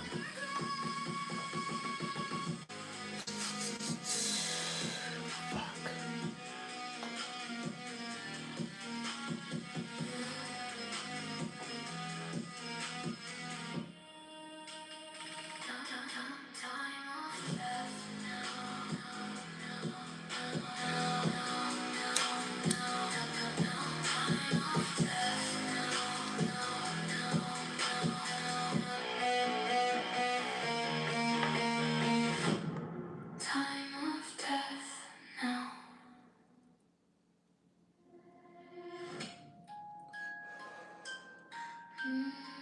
What the fuck was I talking about?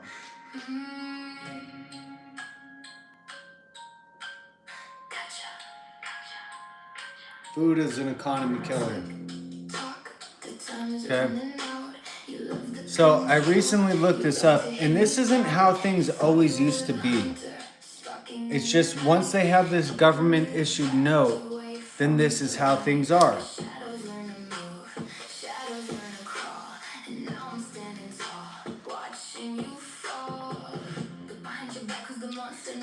They have the government issued notes, which were based on gold. And in the Book of Law, it says the only legal currency in the USA is element AU and AG, which is gold and silver. You're allowed to exchange that universally. It's nationwide accepted. So it wasn't until after World War II that some dumb motherfucker, a handicap, thieved the nation of, actually thieved California of all its fucking earnings. All the fucking gold we had got forcibly sent to Fort Knox out in the middle of fucking nowhere. Forcibly sent. If you do not send it, you're gonna get fucking forced into these Nazi cages. Forcibly fucking sent. Once they sent the gold out there, they sent it to Fort Knox. No one gets to see it. You're just using your imagination. No one knows how much gold is in there. No one knows nothing. And then in exchange, they send us government issued notes of currency, which is ink on cotton. Government issued notes of currency, and they tell you what the value of this government issued note of currency is worth. So at the moment when they initially did this, the government issued note of currency was worth exactly what the gold was worth in this Fort Knox location. And it wasn't until about 30 years later they removed the government issued notes from the gold standard. So all that gold that was thieved from California, and it was in nuggets, by the way. Nuggets and dust are worth far more than a poured out piece of common metal gold fucking bar. Nuggets and dust sent out for them to ruin it for the fuck everybody. It's doing nothing now. It's all sit there ready to be hit by a fucking meteor launched off from the moon. And okay, so government issued notes of currency get removed from the gold standard. Now what is it based on? I don't know. You guys, I don't know. $1 used to be $1. Now I don't know what the fuck one buck is. They get to tell you actually. It used to be us that determined, okay, if I want this buck in exchange for this piece of metal, then here you go. Here's metal for $1. Now they tell you how much you gotta exchange for that $1.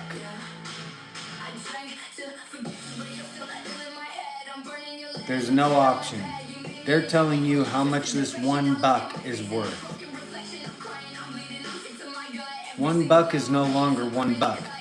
It's been devalued at their on their according to their calculations. Well, how do they calculate out the value of their own dollar? They calculate it out by the amount of goods that are available compared to the amount of money that's available. So if there's money available and not so many goods available, then they call it inflation. The money becomes less valuable. So you need goods in order for the money to either deflate or be remaining at the same rate. Goods means product. Now, if the goods disappears, if the goods just disappears into nowhere, then that means you're gonna have inflation. So any good, and I know you're immediately gonna go, well, a fire makes things disappear. What else makes things disappear? Is Gatorade still Gatorade, or is it fucking piss in my fucking toilet that just got flushed down my fucking toilet? And what is Gatorade? Gatorade is food. Food gets turned into shit and piss. Food is a disappearing product. The shit and the piss, unlike the past, does not get turned into fertilizer. Doesn't get turned into anything or utilized for anything. It's a product that is what I'm describing as the economy killer. So anyone that's overweight, obese, or morbidly obese, that's how economy fucking killer you are. And then that's to say that we're determining the right BMI zone. Why does everyone look skinnier in the fucking past? And then people were growing their own food in the past. This is a new phenomenon, to be trusting someone at a factory that they're not throwing some crystal lead in the fucking mix. To be trusting someone they're not spitting in it or pissing in it or fucking has AIDS or fucking tweaking out on the job and it gets in the fucking mix.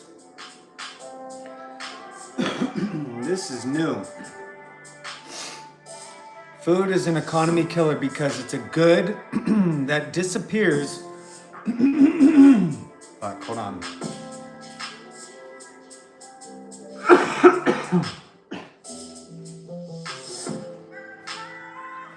It's a fucking food that disappears while the money remains. The money's gonna remain. And then here's the other thing. When these fucking vacationers or tourists come the fuck out here and buy a product and take the fucking product home with them, they're leaving the money here and taking the good with them. Tourism is causing inflation. Food is the main inflation cause. What do tourists come over and predominantly consume? Food, because their fucking food shortage, fucking Australian fucking country can't get their fucking shit together.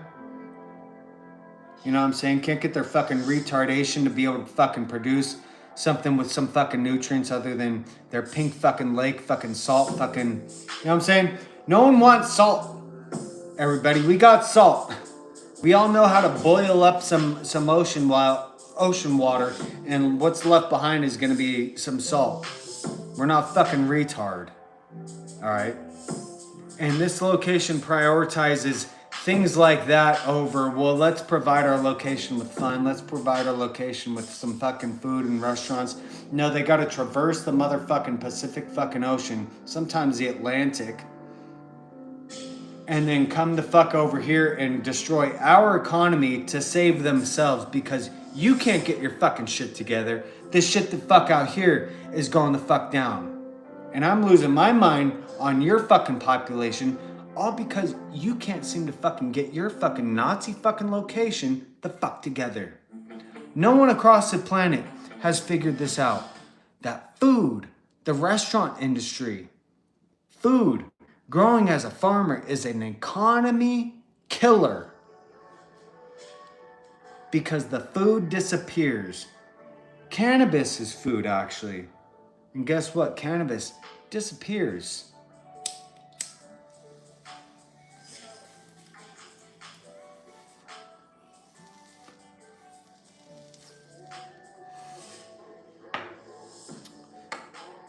Food is an economy killer.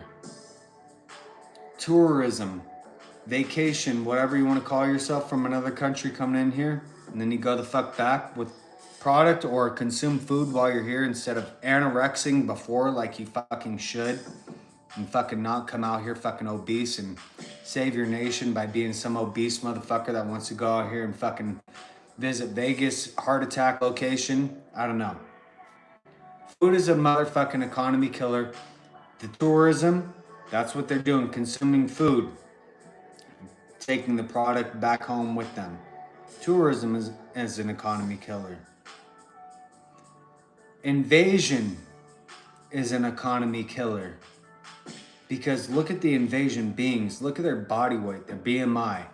It is not in the normal BMI zone. They're overweight. Mexico is the most obese nation on the planet, and continues to be the most obese nation on the planet. Throwing off our stats, by the way, I mean, this is bullshit. But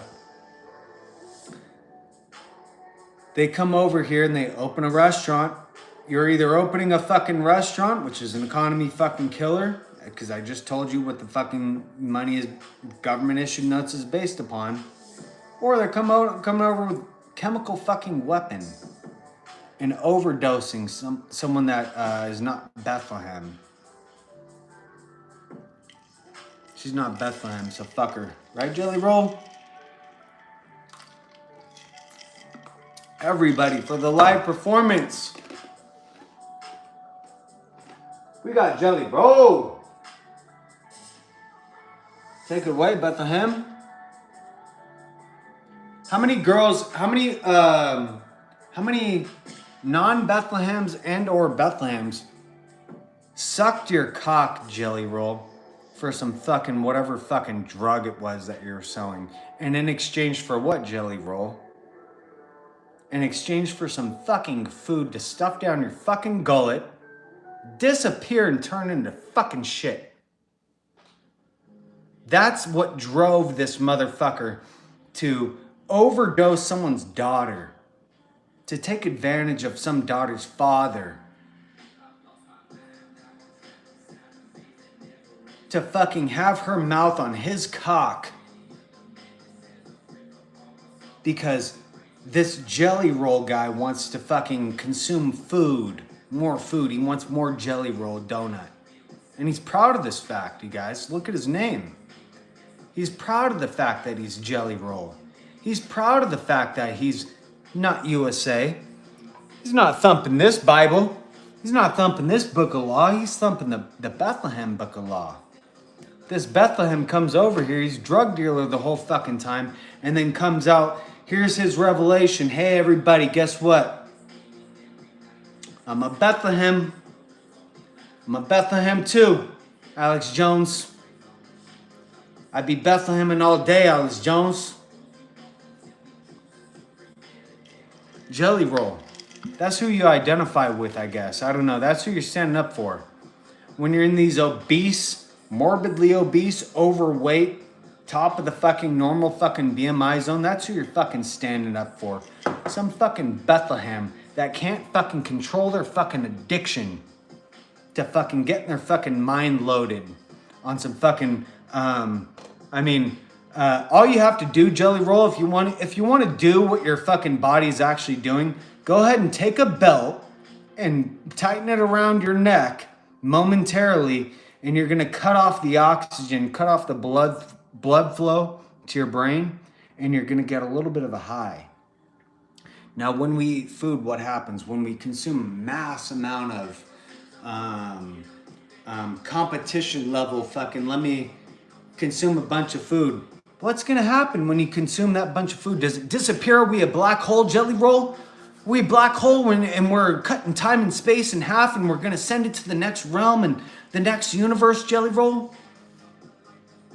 No, it stays in your body and then your body expands, right? Well, your body's not prepared for this during the first one, during the second one, and it continues to go on until your Jelly Roll. But your body's not prepared for this, so your body expands.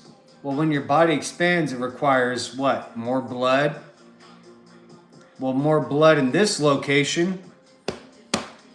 The abdomen, right in the abdomen, means there's not as much blood in this location. So you're getting high on fucking food, Jelly Roll. And to every fucking morbidly obese fucking cop, fucking Jelly Roll, fucking motherfucker that's been talking with him in prison. I don't know what you did to get yourself in fucking prison, but for some reason now he's cool with the people that were slaving him out. So all these obese, morbidly obese, dick nose fucking looking motherfuckers, overweight motherfuckers, can't wear a fucking bulletproof vest properly, motherfucker. All right? That's who's kicking it now. That's who he's kicking it. He's cool with them. Well, why are you cool with them? Well, what law are you having to hold your hand on when you go into trial? Do you swear to tell the truth, the whole truth, and nothing but the truth? So help you what? And your hand is on the what? You only have yourselves to blame. You're really drinking that Kool-Aid. That's what my grandfather used to say. And we weren't around any fucking blacks. He wasn't around any blacks. He had dementia and he had Alzheimer's, whatever the fuck you want to call it. I happened to make some fucking comment. I can't remember. I was like 11 or 12 and he said, well, you're really drinking the Kool-Aid, and then started laughing. And, he wasn't talking about that fucking cult, Haley's Comet fucking cult. The Kool-Aid, what does that mean? I don't know. You guys, maybe someday, some way you'll be able to break things down for yourselves, huh? Other than, I know you can break down weed pretty well, which is what you should be doing.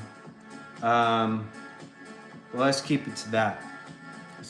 Let's stay away from breaking down the rest of the fucking shit, which is some crack rock, some methamphetamine, some fucking Nazi. Oh, what did they call it for methamphetamine? Pervitin. The Nazi militia was on Pervitin, which is methamphetamine. Methamphetamine. You can have Walt Disney, or, you know what I'm saying? Or you can have Heisenberg, Einstein. Walt Disney, you want Walt Disney or you want Heisenberg, Einstein? What are we all in a fucking argument about? I thought this was gonna end all wars. Oh my God, I did not even know. I did not even know that nuclear uranium enrichment would lead to war. I thought it was gonna end everything. Like, oh my God, I don't wanna burn alive, but I'm gonna live next to a volcano and I don't want to get blown away, but I'm gonna live next to a tornado and I'm gonna live next to a hurricane and you know what I'm saying? How is this gonna end all motherfucking war? And then it was just such a joke. It's almost like this motherfucker is speaking to everybody, everyone who's of intelligence, me, nobody else apparently. Nobody else, not Bob Lazar, not Michio Kaku, at this point, not Elon Musk. No one knew that you can stuff a rod of uranium into literally anything, a rock, or anything, a rock, and drop it, and that uranium is going to spread. A rod of any uranium, and they go, well, weapons grade uranium. What are you talking about? You go and look at the half-life of what is the half-life of uranium? Millions of years, no matter what. And if it's not millions, it's thousands. So what are you talking about? Because I'm not going to live thousands of motherfucking years. And then the weapons grade is, well, it's not thousands of years. It's going to be around for millions of years. We can't have them enrich it to weapons grade uranium. Any uranium is weapons grade. And you don't, and here's the thing about the nuclear bomb. The nuclear bomb was designed to explode at a specific elevation that is going to result in maximum impact. So it didn't go boom, let me hit the ground, and then boom. It explodes before it hits the ground to have maximum impact. Do you need maximum impact? No. That was, at that time we had a couple planes and here's the location, you know. But no, you don't need maximum. You can stuff a uranium rod. Anyone who has nuclear across the planet can stuff a fucking uranium rod into a rock, launch it from the moon, and no one know anything the fuck about it. That's why I like to say, go ahead and bomb the volcanoes. No one will fucking know. No one will know you're bombing the volcanoes. Send a fucking bomb into the volcano and then send it horizontal and cause an earthquake. No one will fucking know. No one except me.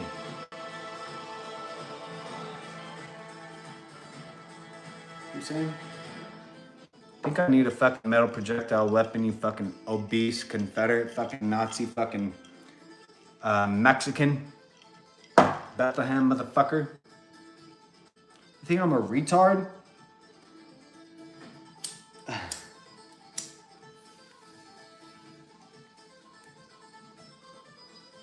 The kinetic bomb. That's what I came up with. A 9.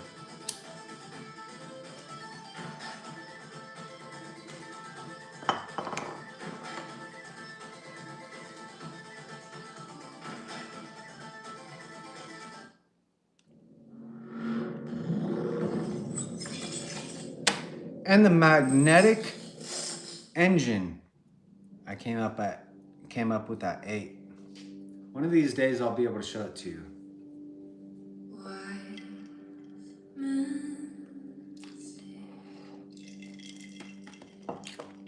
Only fools rush in,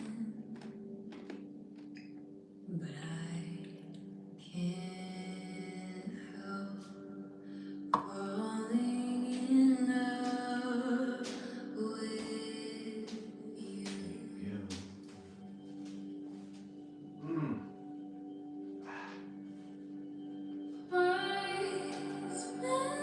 If I can not stretch my legs. Blood mix. Food is an economy killer. So the solution here, I don't want everyone to go, oh my God, my fucking business. I'm selling hot dogs and I'm killing the fucking economy. Or I'm selling hamburgers and I'm killing the economy. What the fuck am I doing? That's not on you. This is what we're talking about is government issued notes of currency that are what they are defining as being devalued. And here's the reason why it's being devalued. Whether it's a known to them, a known unknown, an unknown known, or an unknown unknown. I don't know what the fuck it is to them, but now it should be a known that food is an economy killer because the product, the good, is disappearing. And the current government note that's being issued is based upon the amount of available goods to the amount of available money. So, what is the solution? This is what every single fucking reporter lacks. This is what Glenn Beck lacks every fucking time in his fucking books. Every single time in his fucking broadcasts and speeches, he has the problem presented. Well, what is the solution, you guys? Let's think for a moment. What could we do? You guys have the solution. Think it up. I've already identified the problem for you. I'm Glenn Beck right now. So what's the solution? Go ahead and solve it. All right, go ahead and solve it. Hey, I'm just journalist and reporter. Hey, go ahead and solve it. That's on you. That's all on you. I'll let you think about it for a moment. What do you do? Man, what could you possibly fucking do?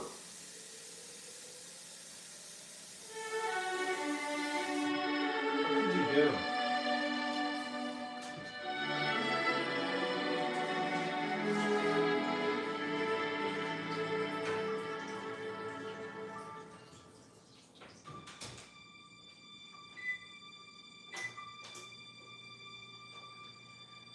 God bless America, land that I love. Stand beside her and guide her through the night with the light from above. From the mountain.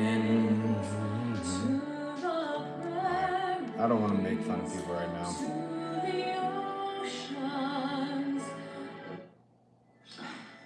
It doesn't make any sense. What could you do?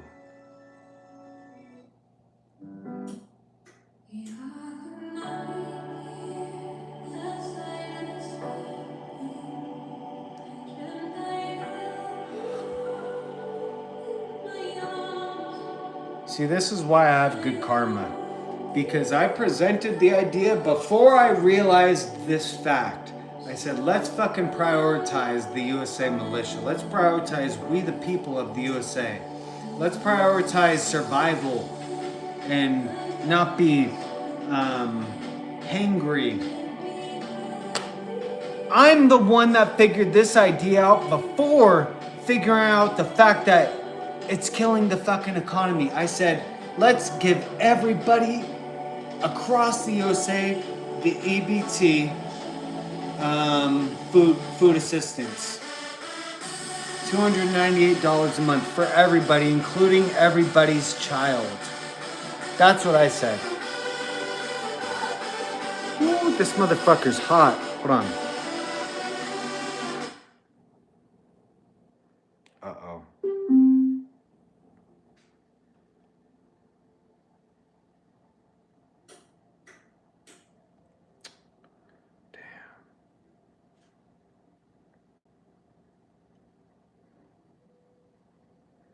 Damn. Motherfucker's hot. Here, you know what I could do? I can do a little trick right here. Damn.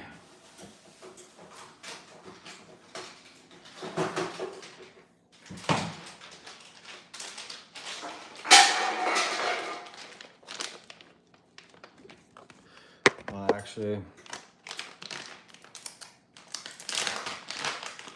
me just take it out this. Oh, perfect. I have some fucking face thing. All right, see if this works. Hold on, because my phone is like overheating right now. I gotta rub some cool on it.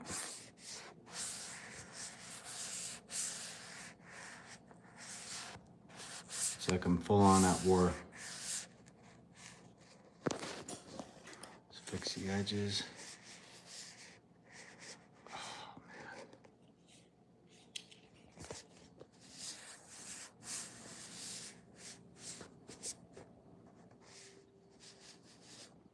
Oh shit. Shit's like already fucking warming up.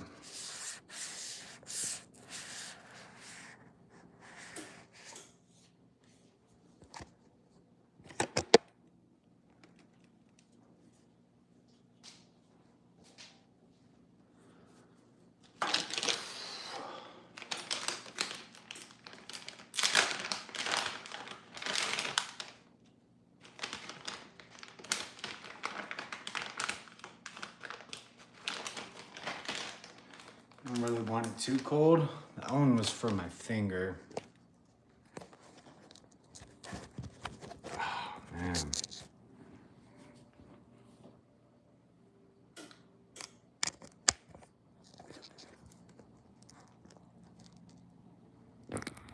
Heat rises and cold drops, so I have it on the back here. Let's see if I can get it to drop. Ah, dude.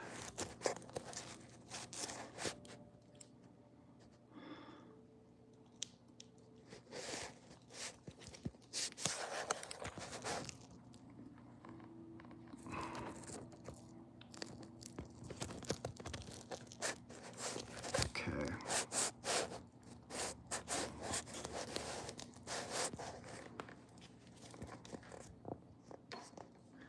Dope. It worked.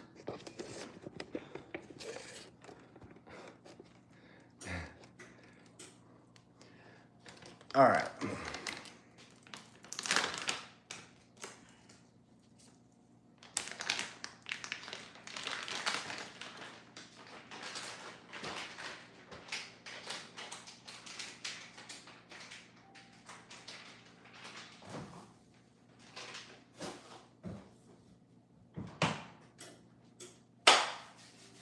So, I'm not gonna switch phones. Leaving it on that. Actually, I'm gonna have to do. Oh no, we're leaving it on that one. Otherwise, it's gonna overheat. This one I can play with this one, and this. Like that. See what works eventually. Make sure.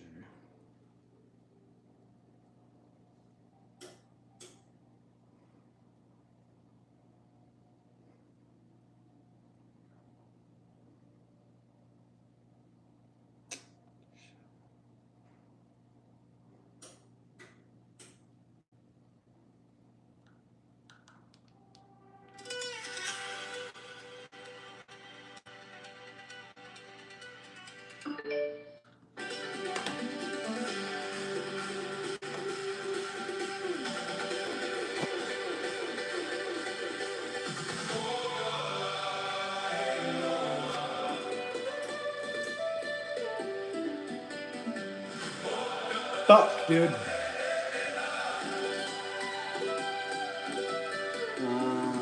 As I was saying, food is an economy killer because of what they have us on, which is their. I might turn this on low power mode more often. Hold on, let me turn both these on.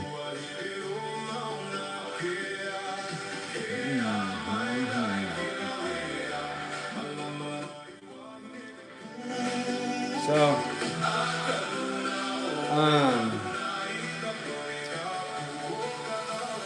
what's I gonna say? Oh, I do believe that we should all be issued an EBT, food assistance, and it can start out as how it is right now, which is it only works for things that are cold. You can't go to a location, which is pretty much a restaurant, and you can't and go get something that is warm. But you can get things that are cold still. So I'm not sure if Subway counts though. That's the only thing.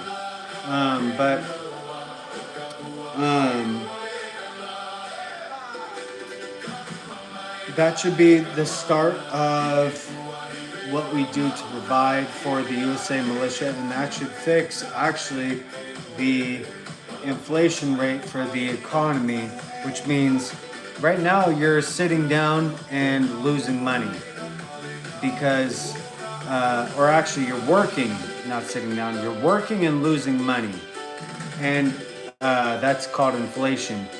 If you were sitting down doing nothing and making money, that's called deflation. And that's what we want, is people sitting down doing nothing. They get to enjoy their time. And I think if we remove the food aspect, starting with that aspect of life, then for we the people, not for anywhere the fuck else, providing military aid and all this fucking shit, that's what the fucking words you need to be applying to for all that fucking shit. Protecting someone else's fucking refinery, you know what I'm saying? Let these fucking dumb motherfucking Democrats and whatever the fuck they are suffer. If you want to tear down the nuclear plant, now we rely on oil. If you don't want to drill here, then we gotta go protect someone's fucking refinery somewhere the fuck else. And look at all these fucking places that we've been protecting. While we all said we should be drilling here. So why protect them? Let them motherfucking suffer. Let them realize what the fuck they've done. And where the fuck it's being done. You know what I'm saying? So, the first step is providing the nation with food. Well, when you got 17.5 million motherfuckers that are not from here, it's not possible. When you got all these tourism motherfuckers that are not fucking from here, it's even less impossible. It's just an exponential amount of impossibility.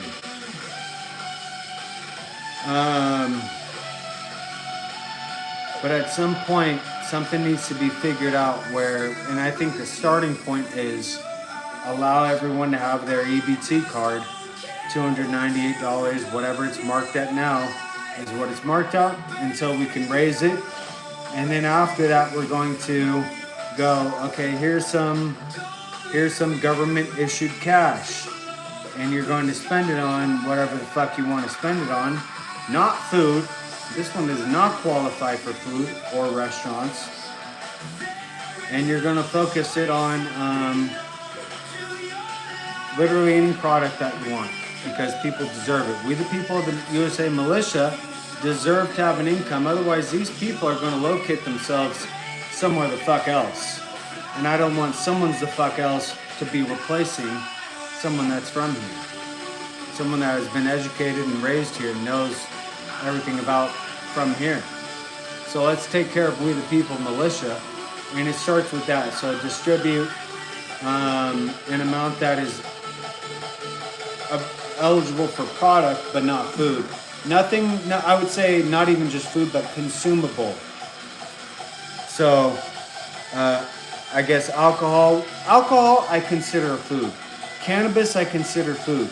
Nicotine I consider food. Caffeine I consider food. What's something that disappears?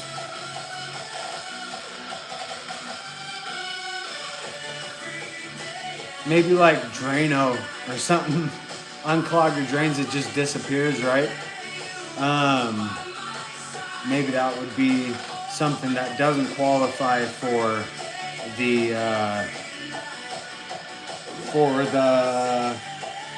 distributed amount, which it'd be more ideal to be focused on a computer source or a fucking clothing product or anything like that.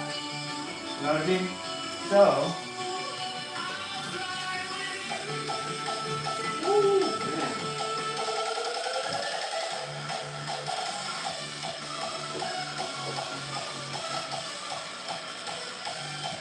I used to put this little thing in the freezer. Anyways, you guys, I think I might have to leave it at 1, and if I want to start it up again, I can always have my small phone here. But let's see if this works. Pretty dope little stuff I got going here. This might work. And I should even do this too, all the way down.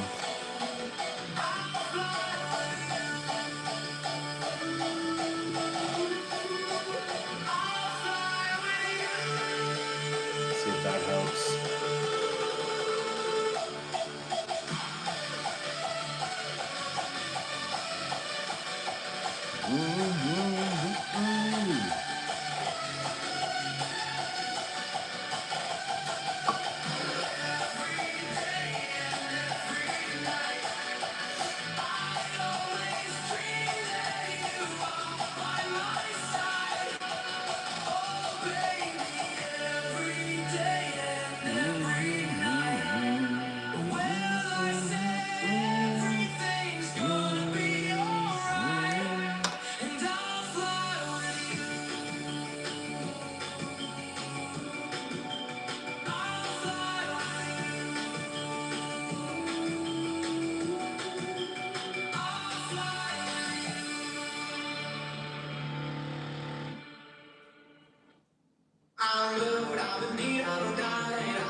How does Neo fucking some shit? They're so dramatic in that movie.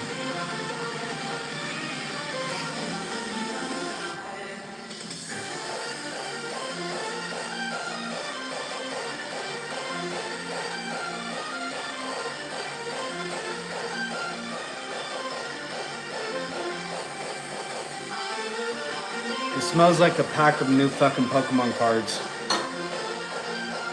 I would die.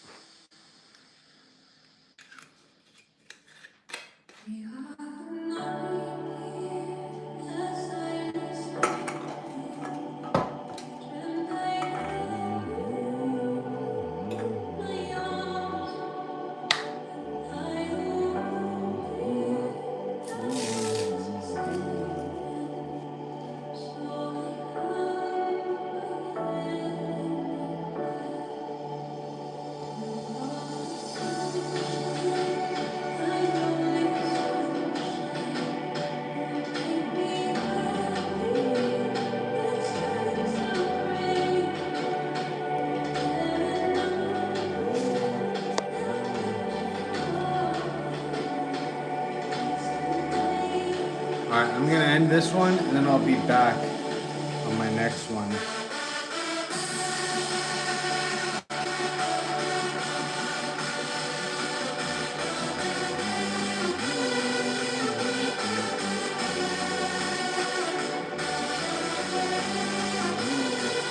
Remember, wear a mask.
Alright, I'll be right back, you guys.